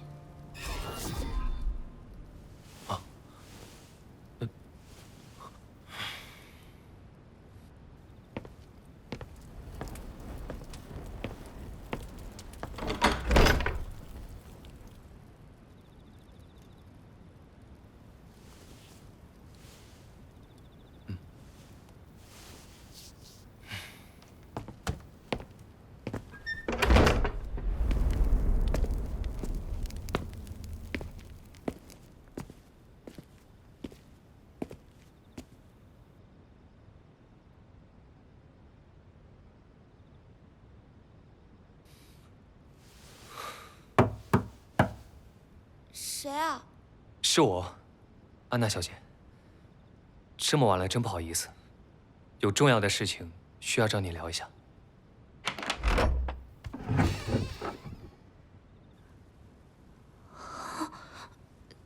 殿下，你们说的我都明白了，谢谢你夜莺，谢谢你来救我。但是，我不走。你说什么？我说我要留在这里。安娜，你还是不了解魔力尸体有多可怕。你的魔力已经趋近成熟，一旦受到邪魔之月的影响，我不在乎，邪魔尸体杀不死我，我会战胜的。我只想待在殿下身边。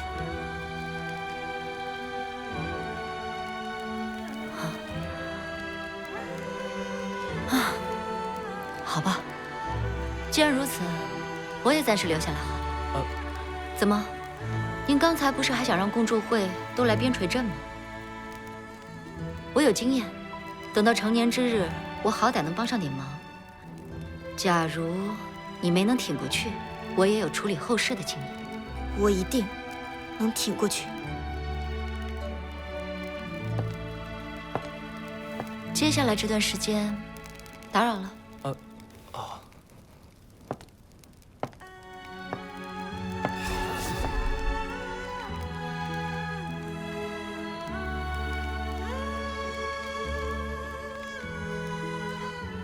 那我也先走了，早点休息吧。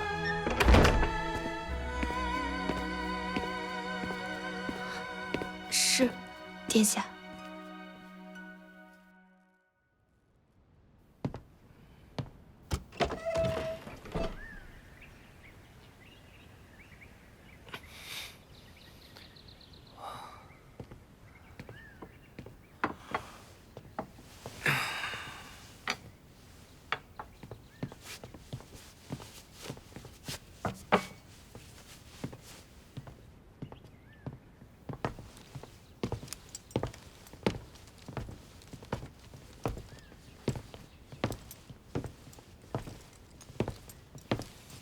早上好，殿下。啊，卡特，早上好。有什么事吗？您的侍女长提尔昨晚死了。啊？怎么回事？今天早上，卫兵发现她从房间阳台摔了下去，现场没有打斗痕迹，也没有外人进出，所以应该是一场意外。哦，那好好安葬吧。是，殿下。去吧，我吃过早饭就去开例会，你们在办公室等我。好的，殿下。早安，殿下。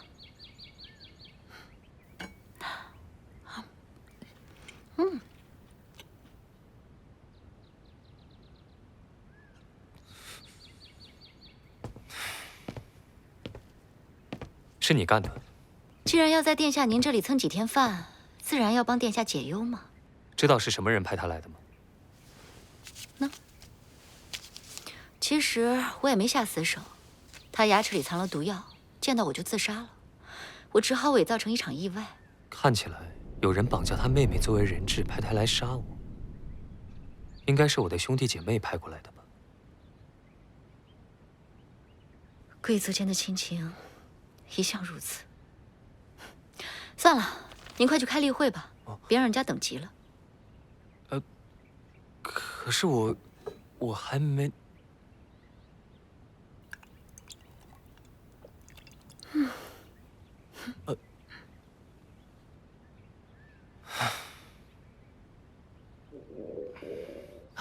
殿下，您没事吧？是不是这几天有点累了？啊，没什么，肚子有点饿而已。饿？殿下，您刚才不是……我没事。好了，我们开会吧。好的，殿下。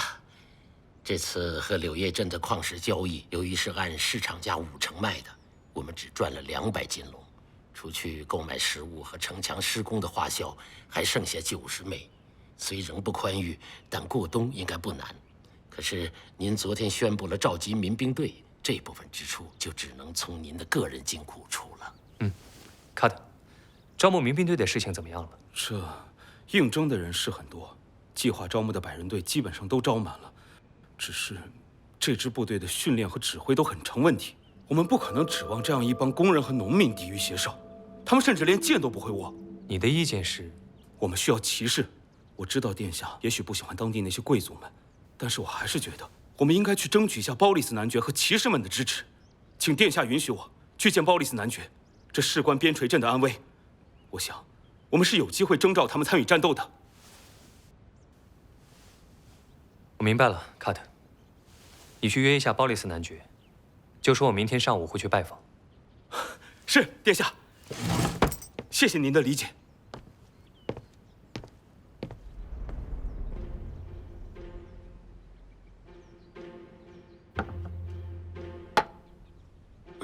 殿下，您认为包利斯男爵会帮助我们吗？90%不会的。卡特是一名忠诚的骑士，我同意去，是为了照顾他的情绪。卡特在政治上也许是太天真了，不过在军事上，他说的也是事实。殿下，您的皇后已经被吃掉了，骑士身陷重围，宰相独木难支。仅存的成兵再被吃掉的话，你又凭什么取胜呢？你过于关注那些诱饵了，巴洛夫。真正能帮我取得胜利的，是这些拼尽全身力量、冲到最后的人民。可是，就算你现在有人民的支持，可他们一无战斗经验，二来手无寸铁呀。他们一定会得到充分的训练，而且他们也不会手无寸铁的去战斗。好，现在像这样，看到铁管中间的缝隙了吗？嗯。现在尽可能把火焰集中到一点上，越细越好。顺着这条缝隙，慢慢的一路烧过去。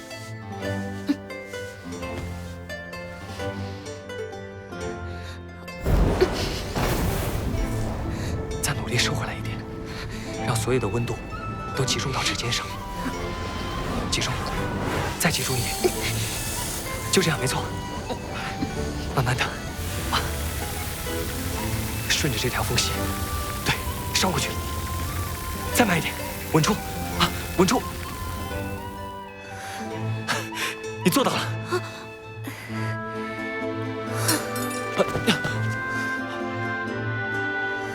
安娜，殿下，你看，安娜，这是我们今天一下午的成果，多亏了你。殿下，这究竟是什么呀？很快你就会知道了。这东西将会打开新时代的大门。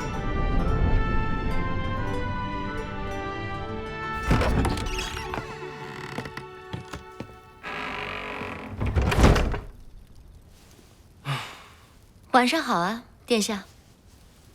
你怎么像个跟踪狂一样？您真的很让人好奇，而且既然我留下来，就要保护您和安娜的安全。万一还有刺客怎么办？那我还要谢谢你了。不客气。再说我已经拿到谢礼了。哦。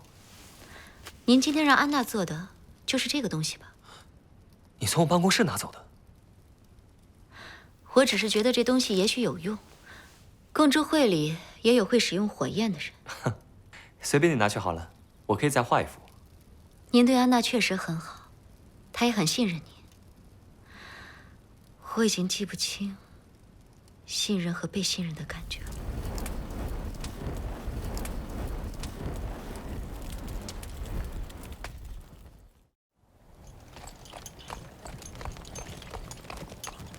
鲍里斯男爵的家就在镇子最西边，您保证一眼就能认得出来。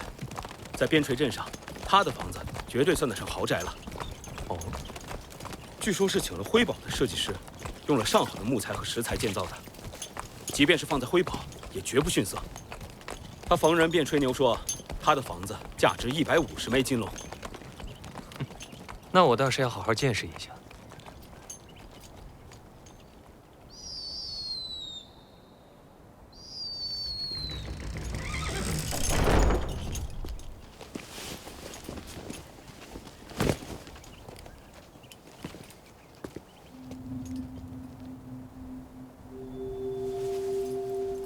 殿下固守边陲镇的勇气和魄力实在令人佩服。您有难处能想到咱们，是咱们的荣幸。只是不知殿下想要我们做什么？民兵团现在缺少教官、必要的武器和有经验的战斗人员。我希望卿等可以响应我的号召，领着手下的骑士们共同保卫边陲镇。原来如此。说起来，殿下能亲自来求我们帮忙，照理说是责无旁贷的。不过嘛，真不巧啊，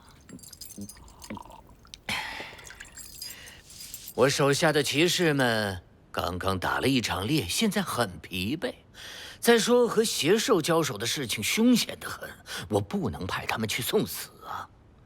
殿下召集民兵，想必也是需要军费的吧？所以，为了表达对殿下的支持，我们商议了一下，我们几家共同出一点军费来资助殿下的行动，表示一下我们的心意，请殿下1枚金龙效纳。你们卡着。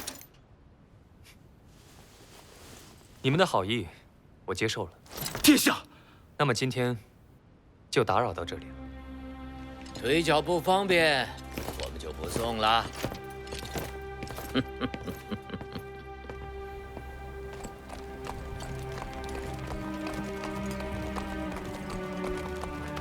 殿下，对不起，是我让殿下蒙羞了。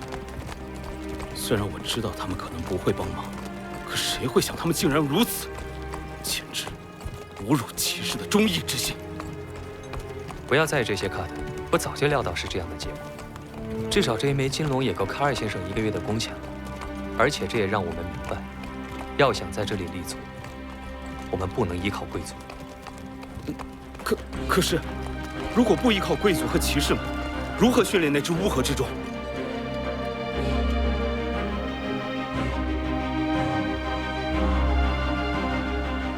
我自有办法。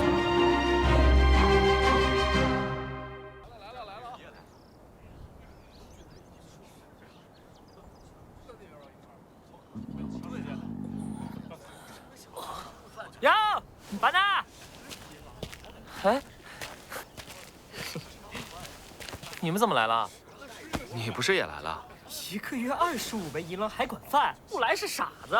再说了，咱不过是给骑士老爷们打杂来，还真能上战场不成？看情势不对我就跑，跑得过你就成。说起来，你要是倒霉挂了，你镇上酒馆那个相好的姑娘怎么办？哎，对对，那个叫薛丽尔的姑娘。废话，老子才不会死在这里呢！明年我就跟她求婚。这不是来赚点钱吗？要不拿什么娶老婆呀？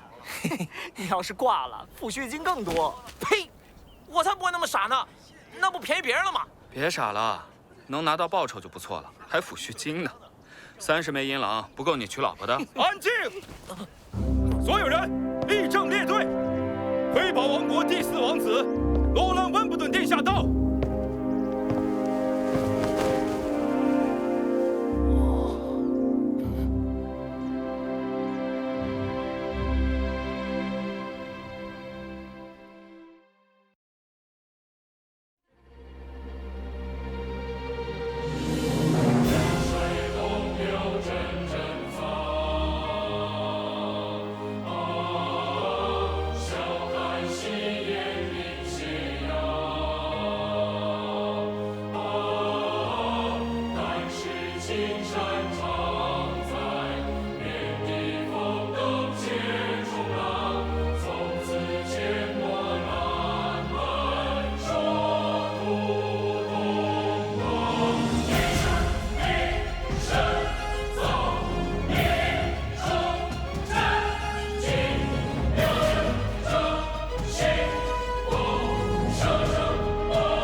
首先，我要感谢大家勇敢地站出来，为保卫我们的家园奉献力量。从现在开始，你们就成为边陲镇民兵队的一员了。在接下来的1个半月里，你们将接受严格的训练。当然，严格的训练就会有相应的回报。如果你们可以通过训练，那你们就会获得奖励，奖励就是今天的午餐每人加1个鸡蛋。下面，让我来介绍你们的队长。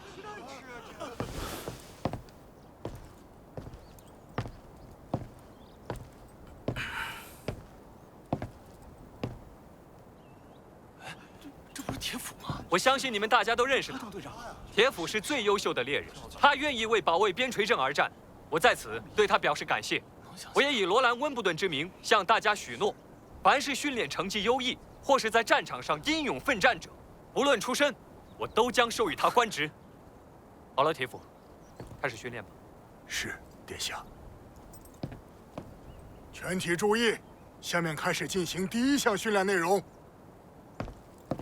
站军姿，所有人按照我的姿势保持站立2刻钟，只要可以坚持2刻钟不动，午餐每个人就可以加1个鸡蛋。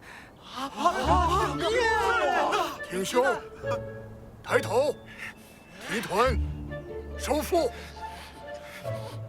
双手垂直，贴近大腿2侧。这么累呀！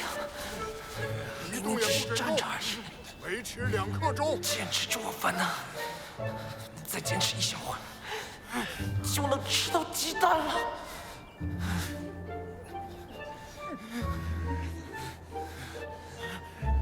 时间到。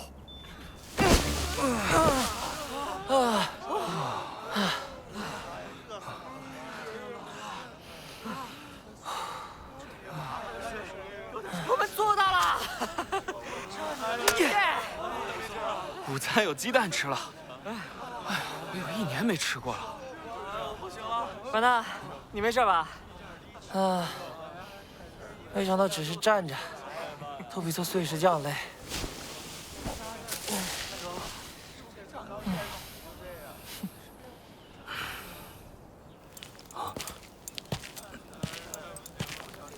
第1轮训练已完成，所有人都完成了训练任务。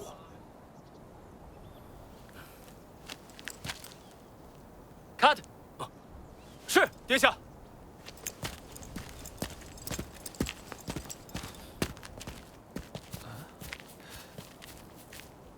怎么了？不会变卦了，不给鸡蛋吃了吧？你想什么呢？王子答应过的，怎么会反悔呢？嗨，贵族老爷的话，那还不跟放屁一样？王子总不会说话不算话吧？说起来，这个王子很奇怪啊，他居然让铁斧来当队长。他可是一个沙民啊，他们贵族不是很讲究血统吗？铁斧这人还不错了，镇上的猎户就属他本事最大。哎，有时候也真羡慕沙民，有这么一副身板子，站多久也不愁啊！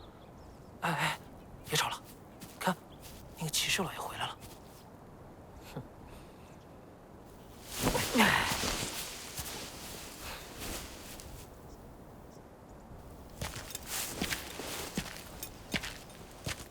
罗兰·温布顿殿下口谕，大家做得很好，辛苦了。今天的午餐，每人加1个鸡蛋。安静！下面殿下还有指示，接下来是第2轮训练，继续站军姿1小时。如果还是没人动，全员午餐再加1个鸡蛋。2个鸡蛋！啊，我的天！2个鸡蛋！但是，只要有1个人没坚持住，那么训练就算失败，全员都不会得到第2颗鸡蛋。这是什么意思啊？贵族老爷的恶搞游戏？可是，只要有1个人没坚持住，我哪知道别人能不能坚持住啊？怎么样，凡娜，你还能坚持1次吗？为了第2个鸡蛋，老子拼了！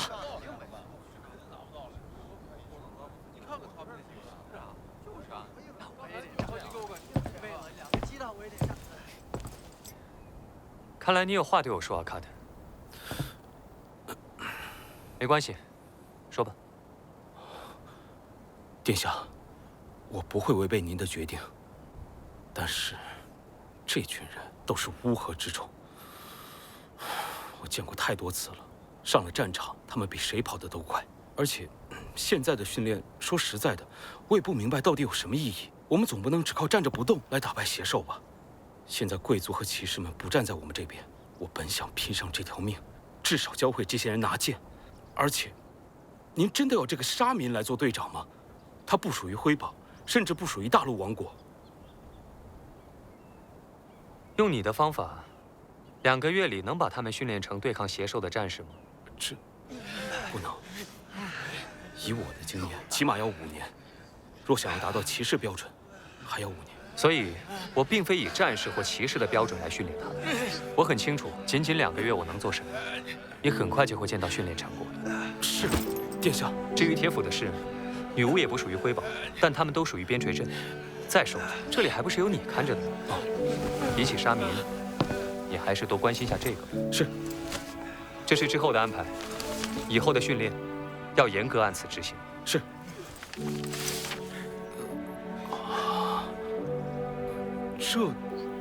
殿下，这跑步集合我都能理解，可这最后一条，难道您还要让他们读书识字？能尽快让他们读写命令即可。这部分我会亲自跟卡尔说明。可是，这对战斗毫无帮助啊！谁说的？一支善于战斗的队伍，必然是支有文化的队伍。这是历史总结的经验。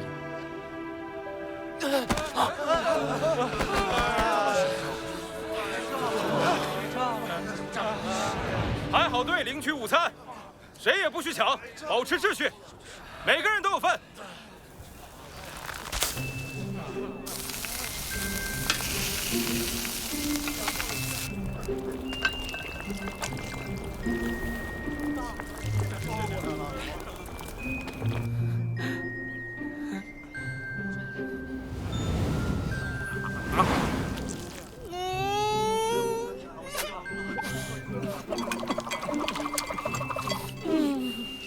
每天都有这么一顿，再干几个小时也值啊！可是这样还好，不知道这位王子殿下还会有什么花样。管他的，有的吃，要干什么都行。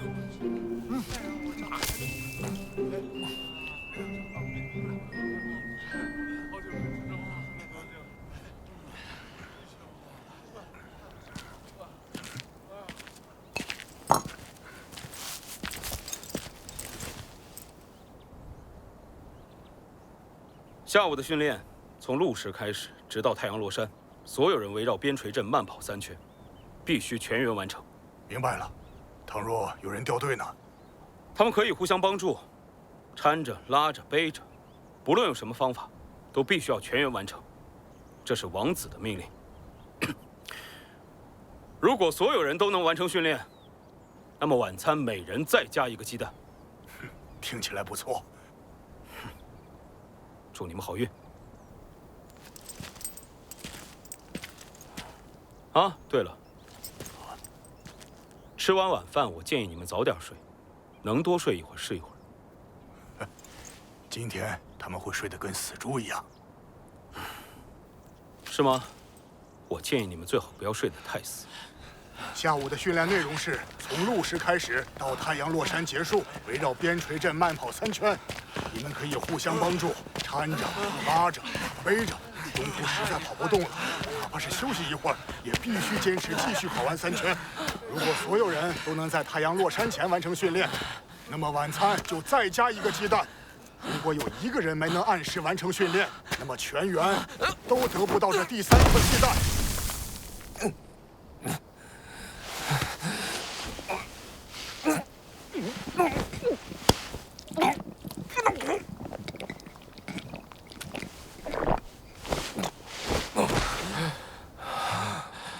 中午好不容易吃到的鸡蛋，其他人都已经跑过去了吗？可恶！哎呀，好想吃第3颗鸡蛋。可恶！站起来呀！烦呐！烦呐！烦呐！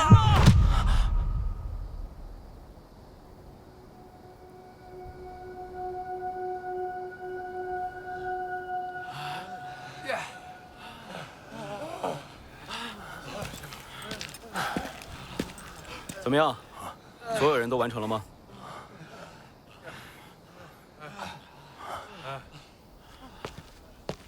报告，清点过了，还差3个人。你们看，他们回来了！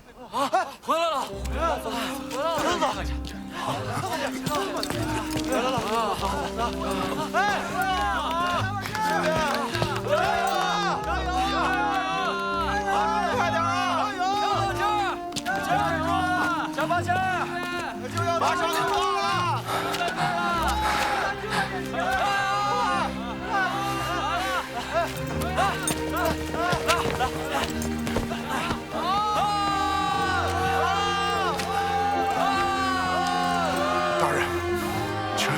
终点了，全员都到达终点了，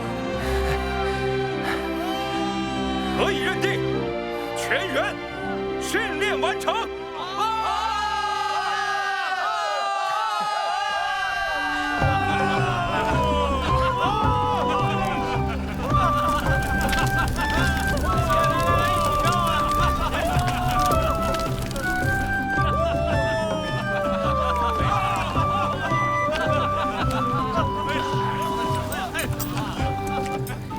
今天的训练完成的不错。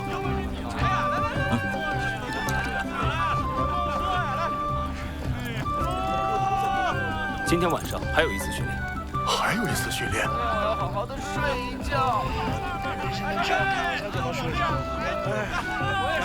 晚上训练什么？紧急集合。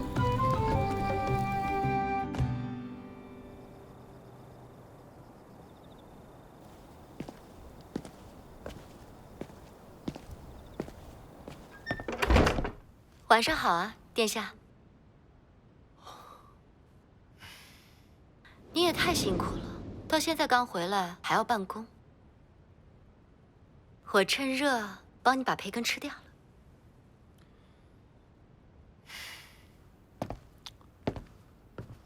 没人教过你在王子面前要注意形象的吗？我记得最开始你还挺守礼仪的。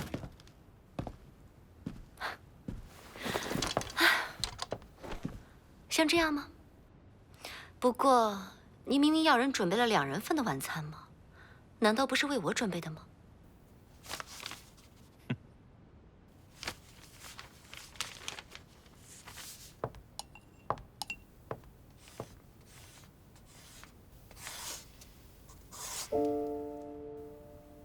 听说民兵队的开销都是您自己掏的腰包。只要能保住边陲镇，一切付出都是值得的。那您又为什么要教他们读书写字呢？文化教育可以让他们知道为何而战。也许现在还表现不出来，但这对未来的战斗很重要。为何而战？他们不是为了吃饱肚子而战吗？眼前是的，但是我必须教会他们，战斗真正的意义是什么。你们呢？女巫共筑会又是为何而战？我们只是为活命而聚在一起的一群可怜人，哪有心思想这些？只是活下去就已经很累了。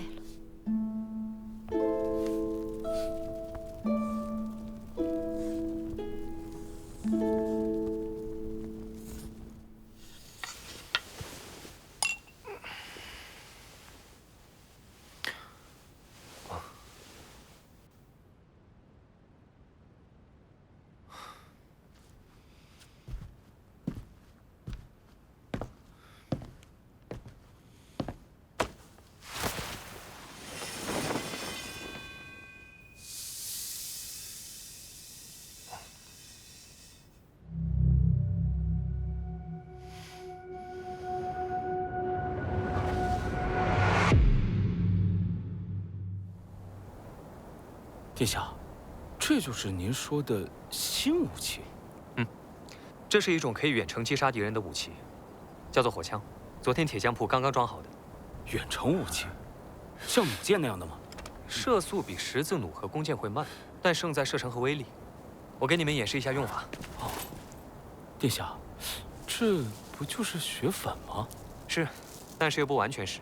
我用冰芒调整了它的成分比例，可以说是血粉的加强版。我称呼它为火药。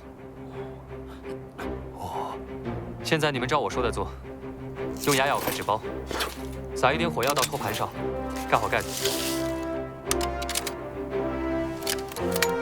剩下的和弹丸一起装进枪管，用通条储实。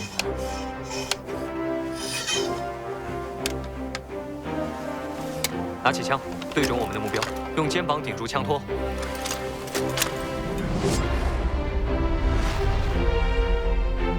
注意，现在不要扣扳机。看到枪管上的准星了吗？身体挺直，一点点把手指放到扳机上。注意射击的时候后坐力很大，一定要站稳了。瞄准，开火！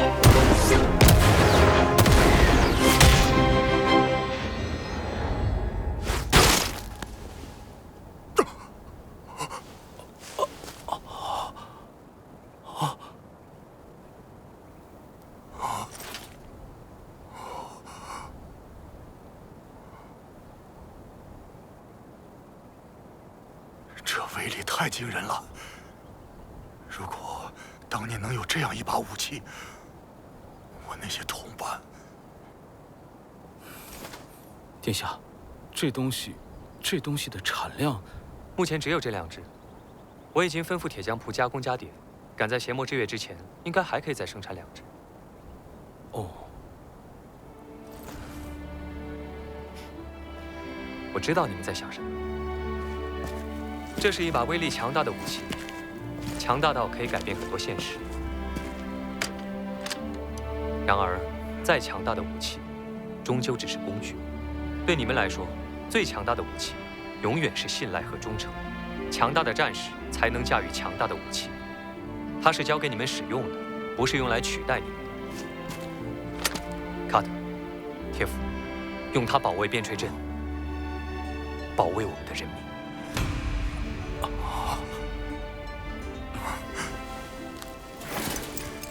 是，殿下。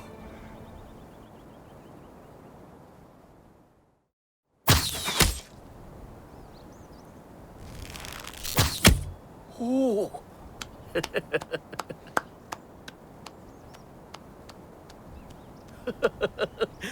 非常精彩，大人。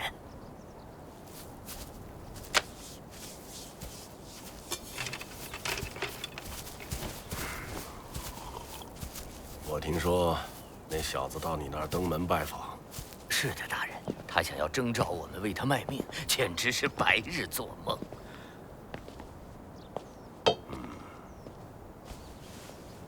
他现在还有什么动静吗？大人，我都派人打探清楚了，城墙确实快建好了。听说是用了一种辉宝那边的炼金药粉，使得建筑速度变得飞快。另外，他招募了一帮民兵，既没有武器，也没有骑士，天天在那儿瞎折腾，还为这帮人吃鸡蛋，简直笑死个人。他们有鸡蛋吃？是的。这小子从柳叶镇买来了过冬用的粮食，都存在他的城堡里。大人，这小子真是不知道天高地厚啊！依我看，等冬天到了，有他哭着来求大人您的时候。你是说，他现在有城墙，有军队，还有粮食？是大人。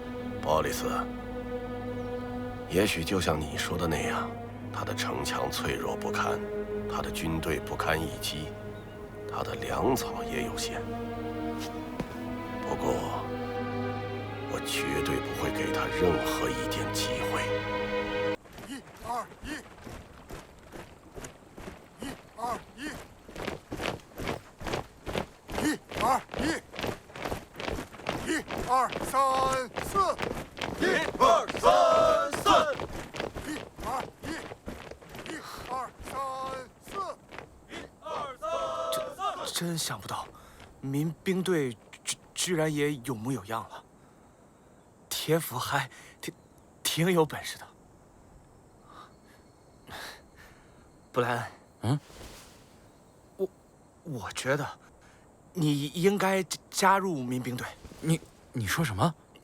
你本事大，剑术、骑术都很好。我相信，如果你加入民兵队，你不会比铁斧差的。我相信，以你的本事，一定能获得王子的赏识。你不是一直想成为骑士吗？我觉得这是一个机会。四王子殿下看起来是一个值得托付的人。那我们一起去参加民兵队吧，然后一起成为殿下的骑士。我不行了，我现在挺好的，能和你一起保护这里，挺好的。走了，巡逻了。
还是你先去，我再练2天。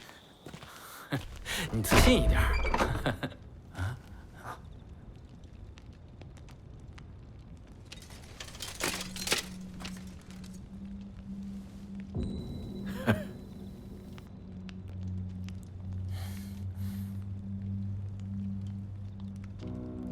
你们怎么都没有睡觉？发生什么事了吗？队长，有事情商量。我有桩好活介绍给你们，你们想不想被册封为骑士？骑士？你们知道我叔叔吧？他是公爵大人的亲信，这桩活是他亲自交代我的。他说四王子对公爵大人不敬，这让公爵大人十分不高兴。他要让四王子认清谁才是西境的主人。难道你们打算刺杀？怎么可能？他再怎么说也是王子，杀了他，公爵大人也脱不了干系。我说了，这是桩好活。你们觉得目前对四王子而言最重要的是什么？是粮食。没了粮食，他就只能乖乖回要塞。你的意思是，公爵大人允诺，只要我们烧掉粮仓，他就册封我们为骑士，并将要塞东边的封地划分给我们。多好的机会呀，队长，你说呢？不行，殿下说了，今年邪魔之约可能要4个月。你们把粮食烧了，大家吃什么？2年前的事，你们忘了？谁在乎？我们又不是边陲镇的人，只要烧了粮仓，就能去要塞过好日子了。就是，难道你们想在这鬼地方吃一辈子矿渣吗？哼！可是那些粮食，在王子殿下的城堡里，凭你们几个，又怎么可能进得去？所以我才要叫上你呀！我记得听你说过，后山沟里有一处废弃水井，和城堡下方的水道相连，通过它便可以悄无声息地直达城堡花园。你小时候不还爬进去过吗？怎么样，跟我做上这一笔，你今后也能成为骑士了，还是公爵大人亲自册封的骑士哦。一群疯子！骑士应该勇于和不公平斗争，不为强权保护弱者，为私人恩怨不顾民众死活的人，不配做骑士。我绝不允许你们这么做。布莱恩，我们。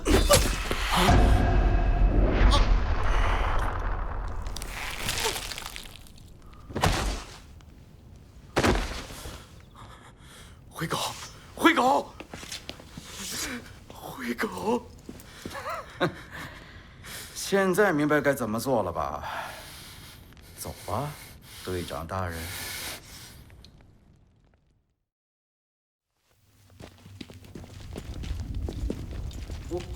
我叫灰狗，我跟你一起加入巡逻队。布莱恩，我也被选为队长了，咱们一起去点烽火台。我相信，以你的本事，一定能获得王子的赏识。你不是一直想成为骑士吧？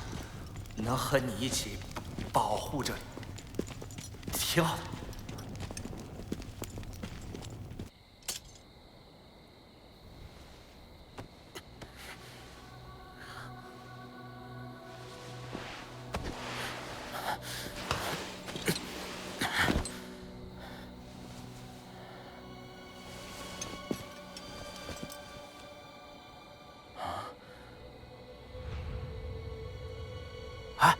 什么玩意儿？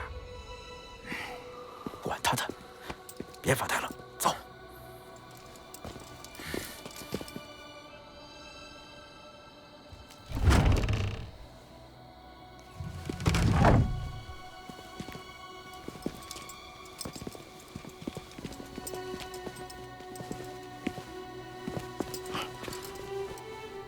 快，过来！你不是来过吗？仓库在那儿。穿过前面的门，转个弯就是厨房。仓库应该就在厨房的地下吧？我警告你，别耍花样，走。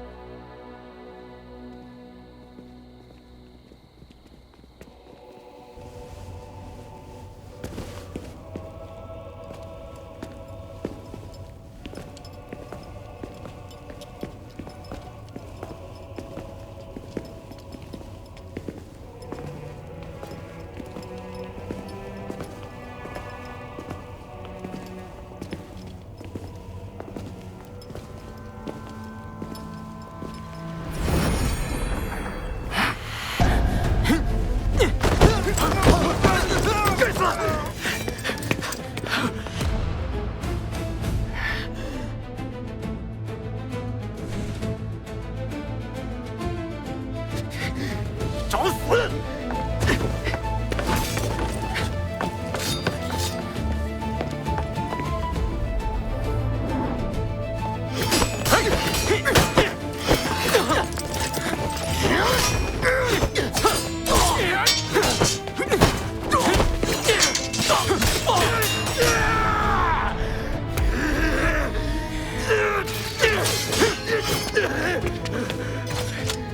那我们一起去参加民兵队吧，然后一起成为殿下的骑士。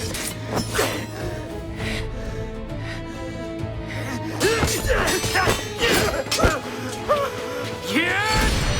灰狗，让我为你复仇！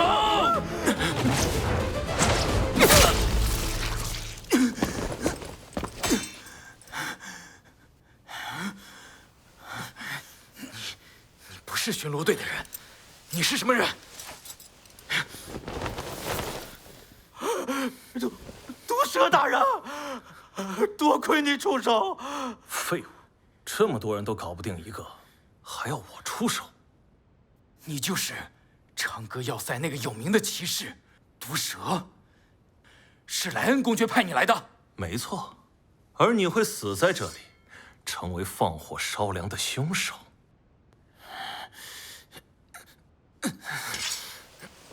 我不会让你们得逞的。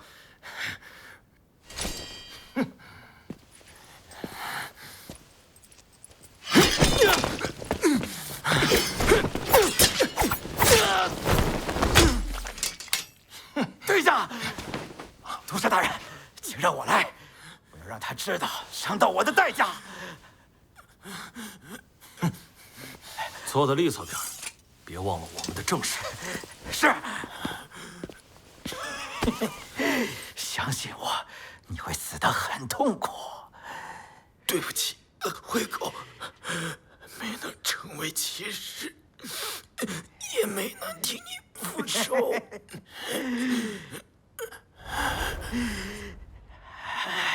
喂，在别人家里打得这么热闹，只怕不太合适。什么人？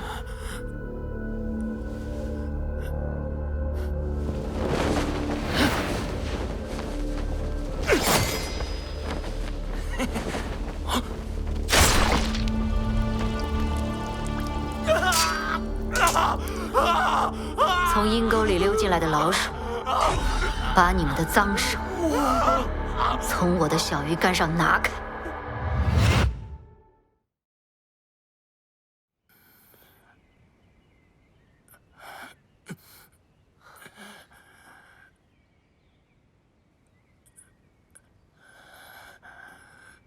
你醒了，殿下。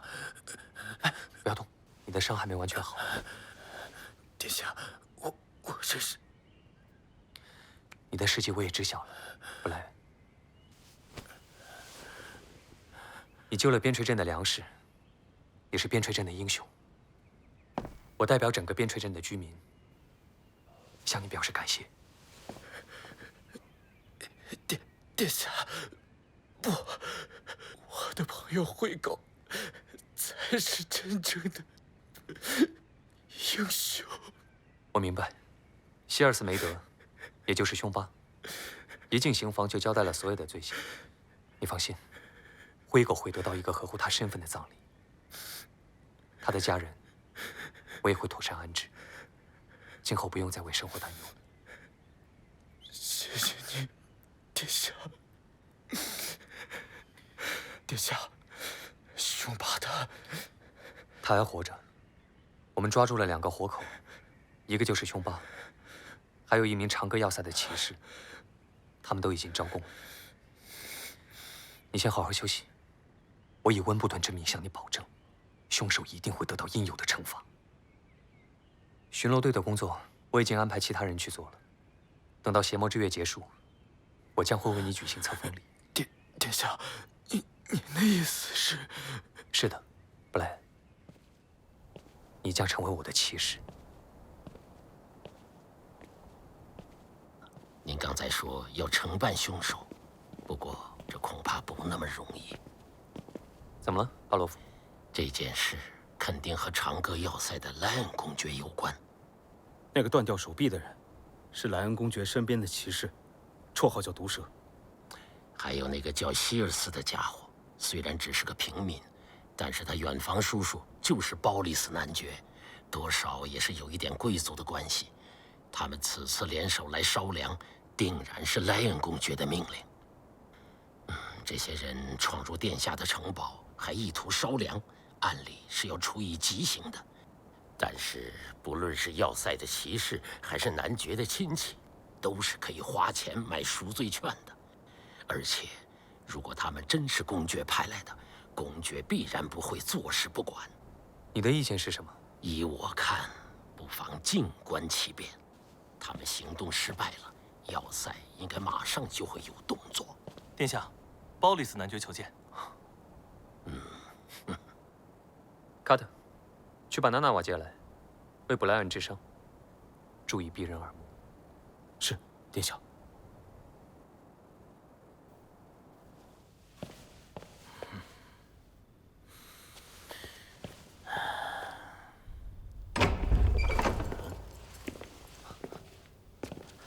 您好，殿下。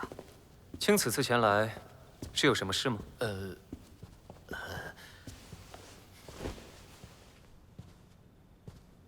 说吧。殿下，我想替我的侄子冒犯了殿下而向您道歉。你的侄子？是的，殿下。希尔斯是我的远房侄子，他是个本分尽责的巡逻队员。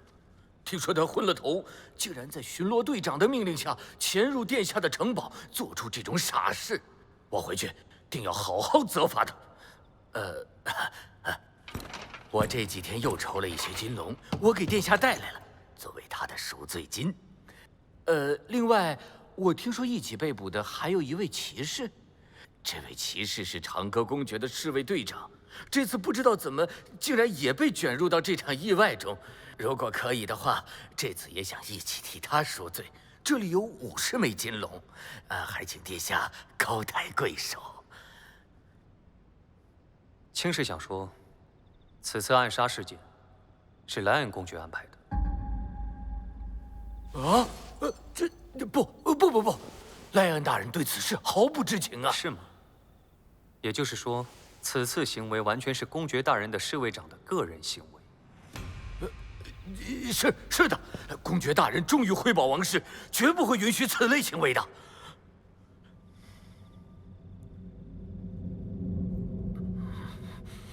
我选择相信公爵大人的忠诚，同时也理解卿爱惜子侄的心情。我会将此事件视作他们的个人行为，到此为止。感谢您的理解，殿下。那我是不是可以？那么，作为对公爵大人忠诚的回报，我将来替你们清理门户。巴洛夫。是，殿下。长歌要塞所属骑士毒蛇，伙同边陲镇巡逻队员希尔斯梅德，绰号凶巴，谋杀同伴，潜入宫殿，企图暗杀辉宝国第4王子未遂，证据确凿，判处绞刑，立即执行。绞刑？这……可是殿下，以神的名义，贵族的罪是可以赦免的。如果赦免他们是神的旨意，那我就送他们去见神好了。还有，卿作为本镇的地方官，请务必参加，共同见证法律的公正。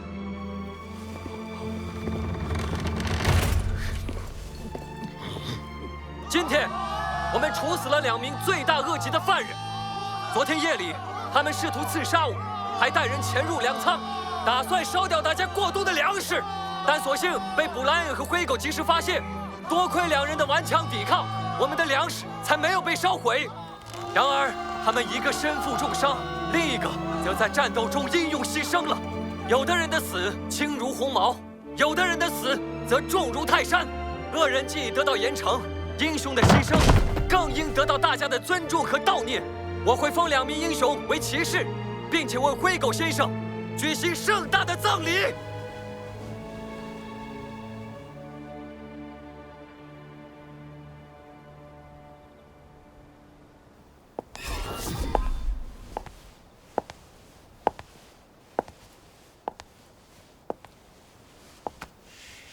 谢谢，这次多亏了你。如果这批粮食被烧毁，我真的不知道该怎么办才好。没什么，我在你这里蹭饭嘛，帮你也是在帮我自己。没想到你身手这么好，卡特今天追问了我好久，是不是私底下有股神秘的高手？你怎么说的？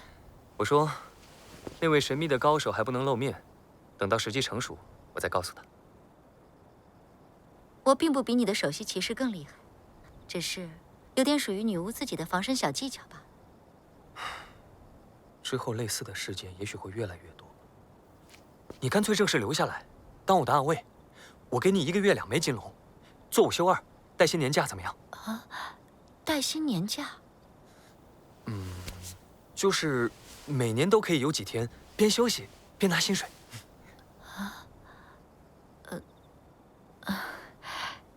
您说的我不懂。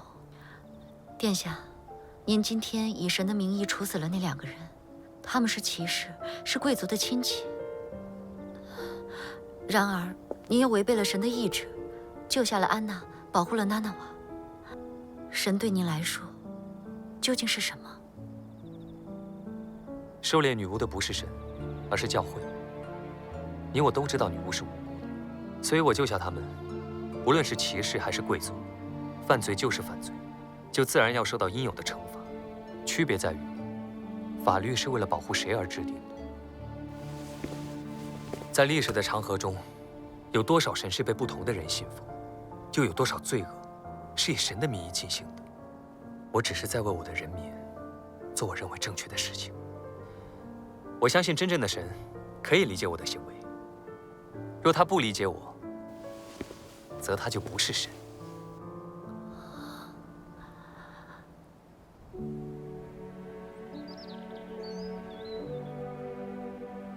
灰狗，我来看你了。我实现了梦想，待到邪魔之月结束，四王子殿下便会为我举办册封礼。说起来，你还不知道，殿下告诉我，是女巫用神奇的力量救了我。他还说，女巫会和我们一起抵御邪兽，保卫边陲镇。我将连你的那份义气挥舞长剑，守卫这个小镇。那么，再见了，我的朋友。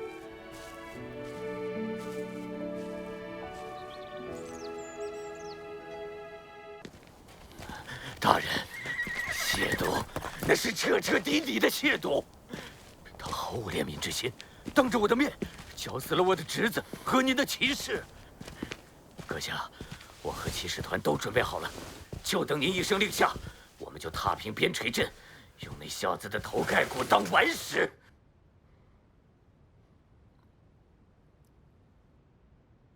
你是不是要说什么？阁下，这不是一时的意气之争，这样做相当于牺牲整个边陲镇的居民，而且必然会导致和辉宝王室彻底决裂。懦夫！难道就看着那小子骑在我们的脖子上拉屎吗？阁下，我理解您的愤怒，但现在却非出兵的最佳时机。一旦开战，我们的敌人不是四王子，而是整个辉宝王室。说下去。如果一定要这样做的话，我有3个建议。第一，坚壁清野，以保护民众的名义，将周边的人口、物资、粮食尽数迁入要塞内，断绝四王子的补给。第二，布防要冲，一旦对边陲镇用兵，就相当于对辉宝王室的宣战。我们必须要提防北方寒风岭大王子戈隆的部队，阻其南下增援。第三，整军备战，但是要以每年例行骑士团扫讨邪兽为名，现在还不可以打草惊蛇。邪魔之月马上就要来了，现在贸然出兵，我们的一切都还没有准备好。边陲镇可是备战几个月了，如果不能一战成功，拖久了辉宝领兵来救，我们将腹背受敌。不如等邪魔之夜结束，我们再派骑士团进攻，也许还可以把四王子的死因归结到邪兽的入侵上。就按你说的，做好一切准备。或者他死于邪魔之月，或者死于我的铁骑之下。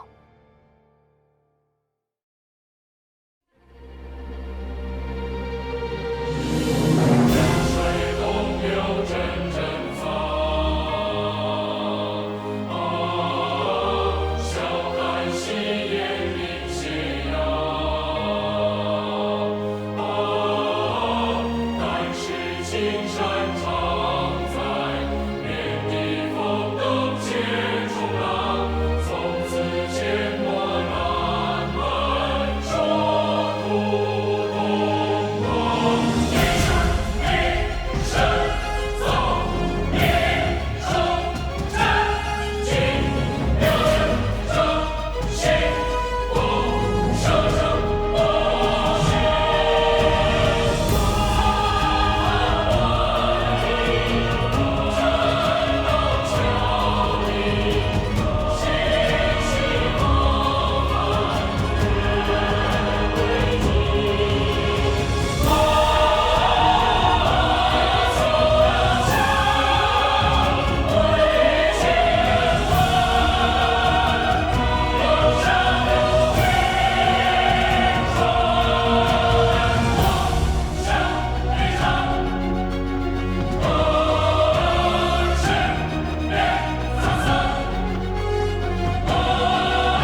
这就是您说的力大无穷的玩意儿，看起来像个炉子，然后带这些轮子和杆子。待会儿你就知道了。安娜小姐，点火。好的。这是烧水，所以还真是个炉子。没错，其实就是个炉子，和一些轮子，还有金属杠杆。关键是，它们被某种规律组合在一起。规律？这就是我之前跟你们讲的，隐藏在自然界中的力量——蒸汽的力量。只要我们掌握那种规律，哪怕是自然界中再微小的力量，也可以汇集在一起，势不可挡。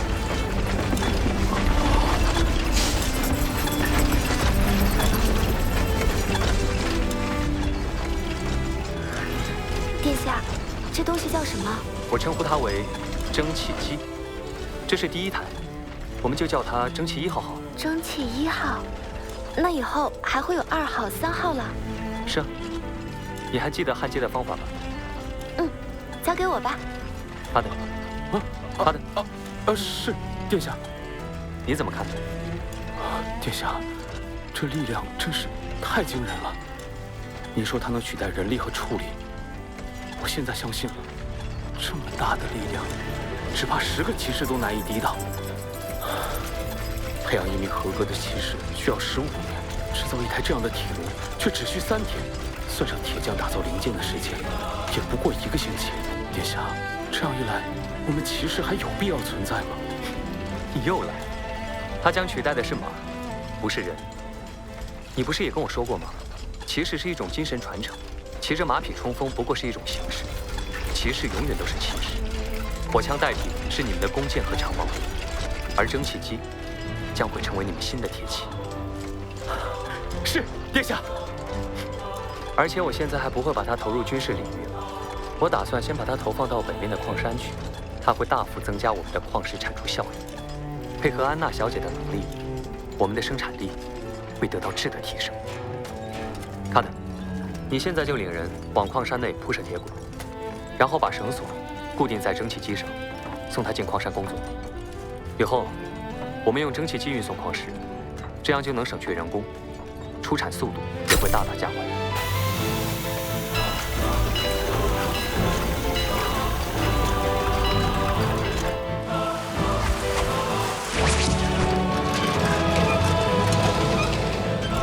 不过蒸汽看似柔和，实则杀伤力很大，一旦被烫伤，后果不堪设想。所以，给蒸汽机排气前，务必大声提醒，清散周围的人。为了大家的安全，我们必须牢记这一点。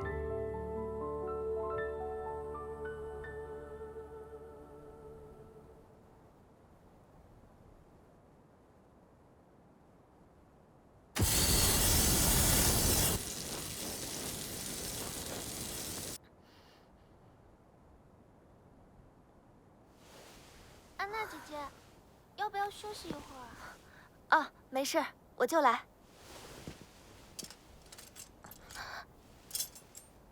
姐姐，啊，你不害怕吗？害怕什么？邪魔是体啊，茵茵姐姐说的，总感觉很可怕。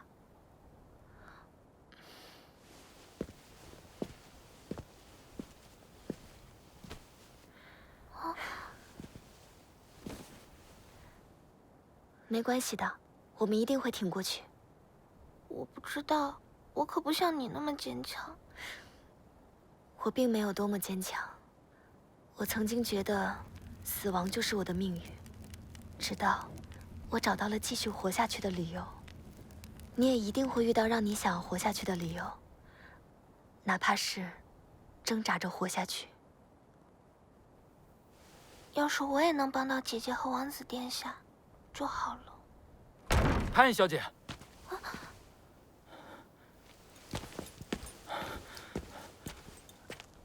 安娜小姐，潘小姐，殿下请您赶快去一趟，有人被烫伤了。怎么会发生事故？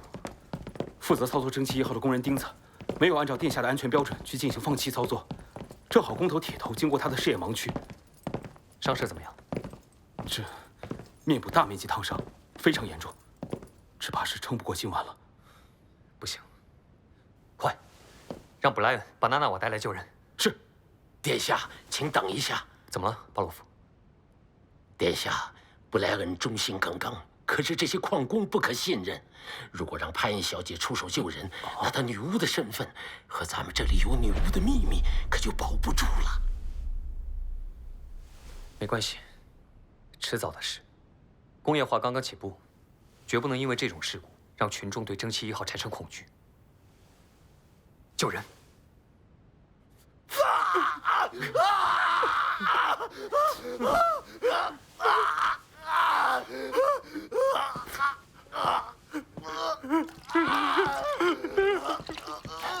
殿下，潘恩小姐到了。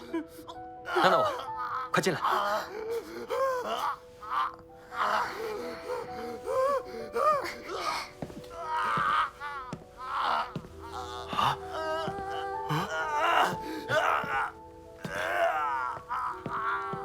娜娜瓦，就像平时练习一样，快救救他。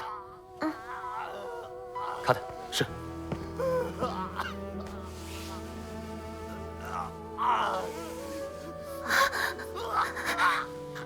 没关系，就像治疗小动物一样。加油啊，娜娜瓦！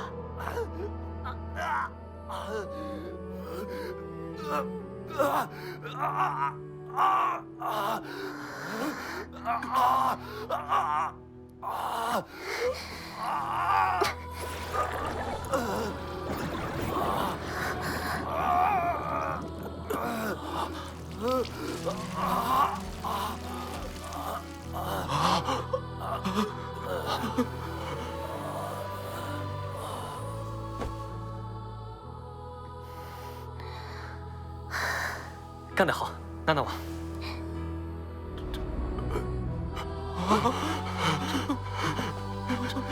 这是魔鬼的力量，女巫，是女巫。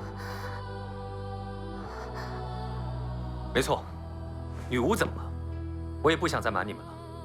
教会所说的都是谎言。女巫不仅是无害的，而且是我们的伙伴。女巫将同我们一起保卫边陲镇，保卫你们大家。你们还在怕什么？娜娜瓦小姐救了她的命，也救了我的命。睁开眼睛看看吧，我们中有谁被女巫伤害过吗？真正伤害我们的，是那些贵族，是教会。娜娜瓦，娜娜瓦，殿下，殿下，不好了，殿下！潘恩小姐的父亲提库潘恩男爵闯进城堡了，看样子他已经知道潘恩小姐女巫的身份了。我去找娜娜瓦，殿下专心去处理事情吧。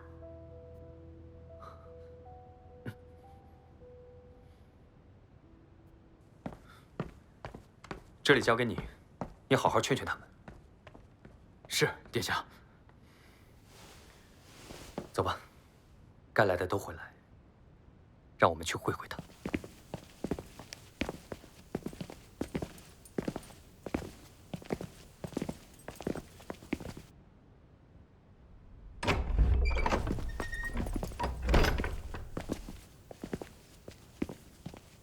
殿下，我的女儿在哪里？潘恩男爵，初次见面。少说废话！我知道我的女儿在这里。殿下，请马上带我的女儿出来，把她交给我。潘恩男爵，请保持贵族应有的礼节。你是在和王子殿下说话。我知道娜娜瓦在这里，殿下自身的行为已经超过了贵族能够容忍的界限。请立刻把她交给我。卫兵，潘恩男爵，放下你的剑。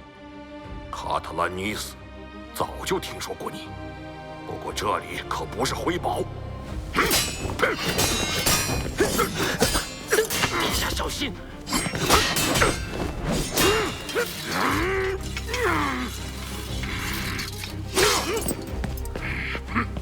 潘恩男爵，我理解卿的立场和处境，可你毕竟是娜娜瓦的父亲，您忍心这么做吗？正是因为我是他的父亲，才会这样做。你知道教会要对他做什么吗？我才不会管教会怎么想。女巫是无辜的，女巫又怎么样？我不会让任何人伤害我的女儿。你说，你不在乎娜娜瓦是女巫？你说，女巫是无辜的。原来，殿下是出于保护娜娜瓦的目的，才把她接到城堡里来的。是的，平时我只是喊她来学习一些知识，做了一些训练。哦，请宽恕我的鲁莽，殿下。我太着急了，我以为是殿下知道了娜娜瓦是女巫的事情，才会派人来抓她的。没什么，误会而已。话说，卿是什么时候知道娜娜瓦是女巫的？这有一段时间了，我一直小心翼翼地掩盖消息。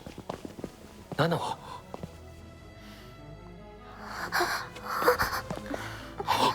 娜娜瓦，快到爸爸这里来！您会把我卖给教会吗？哦，你在说什么呀，傻孩子？教会才不会收你这样的笨蛋呢！快来，跟爸爸回家。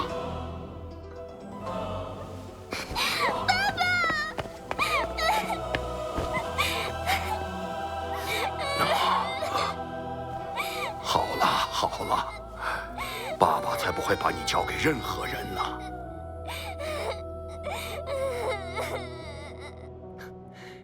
第一个发现他觉醒的并不是我，而是他的老师卡尔·范伯特。由于和安娜是朋友的关系，他将娜娜瓦托付给我，希望我能给予她保护。而在这1个半月里，他有空就会来城堡练习他的能力。啊，对了，娜娜瓦的能力是治愈。哦，是这样吗？我说那只猫怎么就突然能跑能跳了？其实也没什么。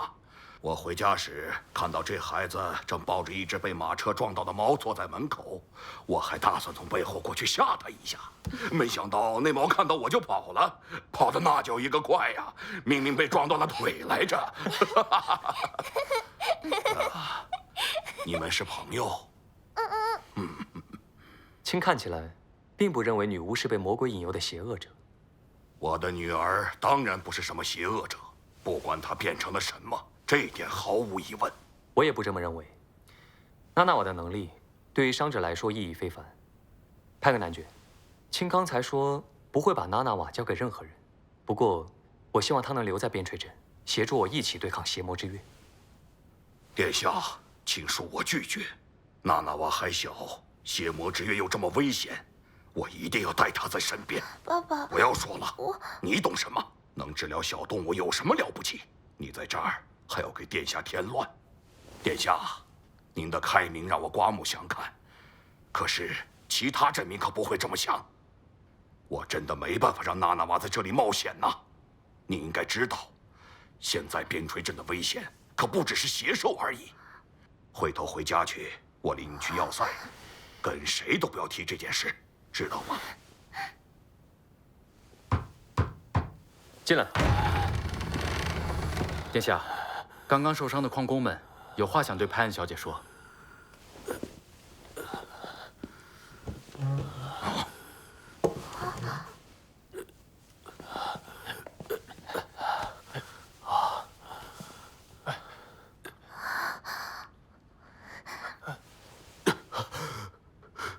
赞美真神，派恩小姐，感谢你的救命之恩呐！布莱恩大人都跟我们说了，我们之前都是上了教会的当，是派恩小姐的女巫之力救了我们。小姐的大恩大德，我们永远不会忘记。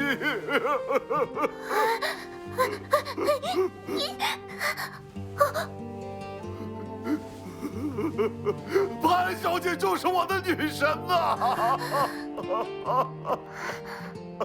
不用客气，能帮到大家，我很高兴。派恩小姐。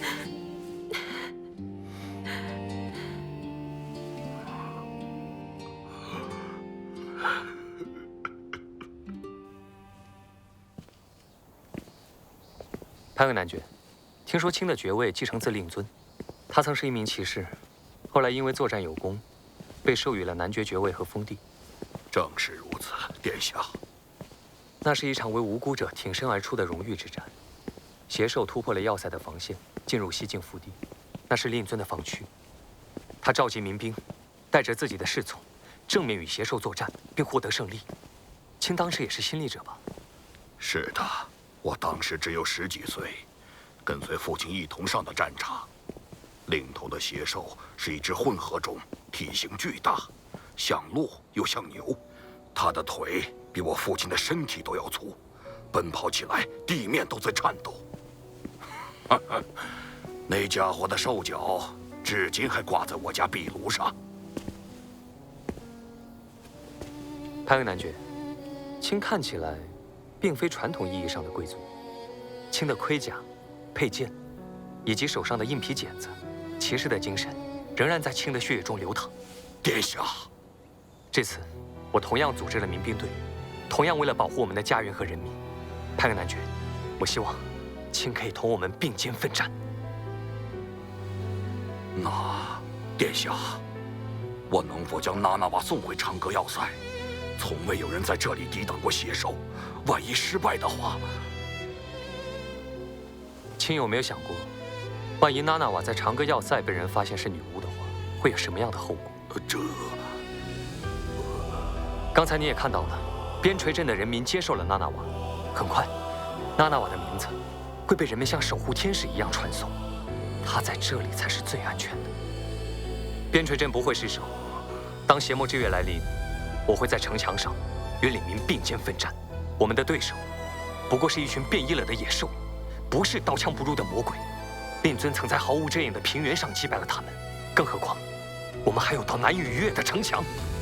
如果真的发生意外，我会让娜娜瓦先行离开，还有安娜。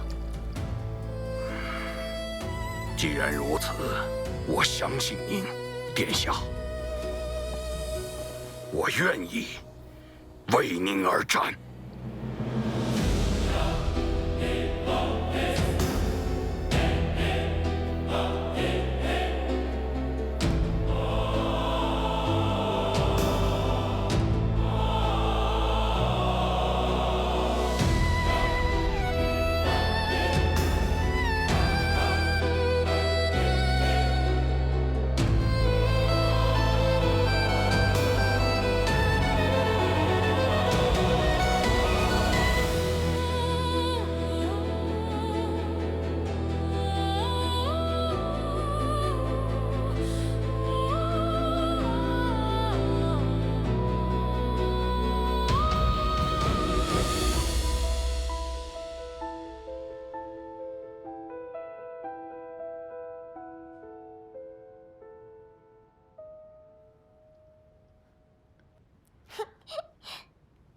晚上好啊，安娜、娜娜瓦。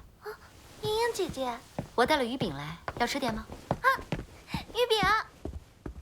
娜娜瓦，记住殿下说的话，吃东西前先去洗手，去打一盆水来。哦，好。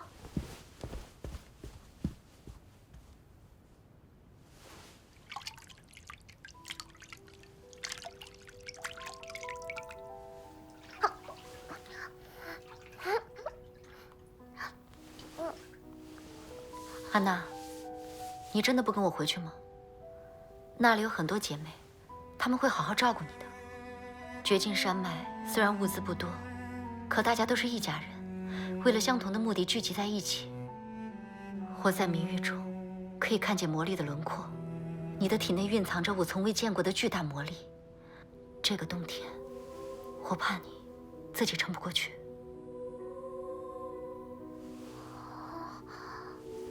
在成为女巫、加入共助会之前，你住在哪儿？我以前住在东边的一座大城市，离辉宝不远。那时候，你过得开心吗？我之前住在旧矿区边上的一栋破房子里，我的母亲因火灾而死，我的父亲为了25枚金龙出卖了我。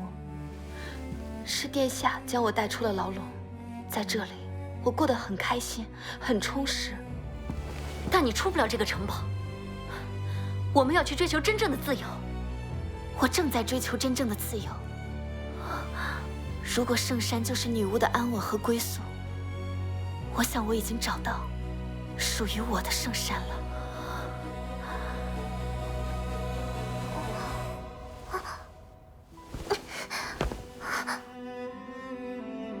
安娜姐姐，快看！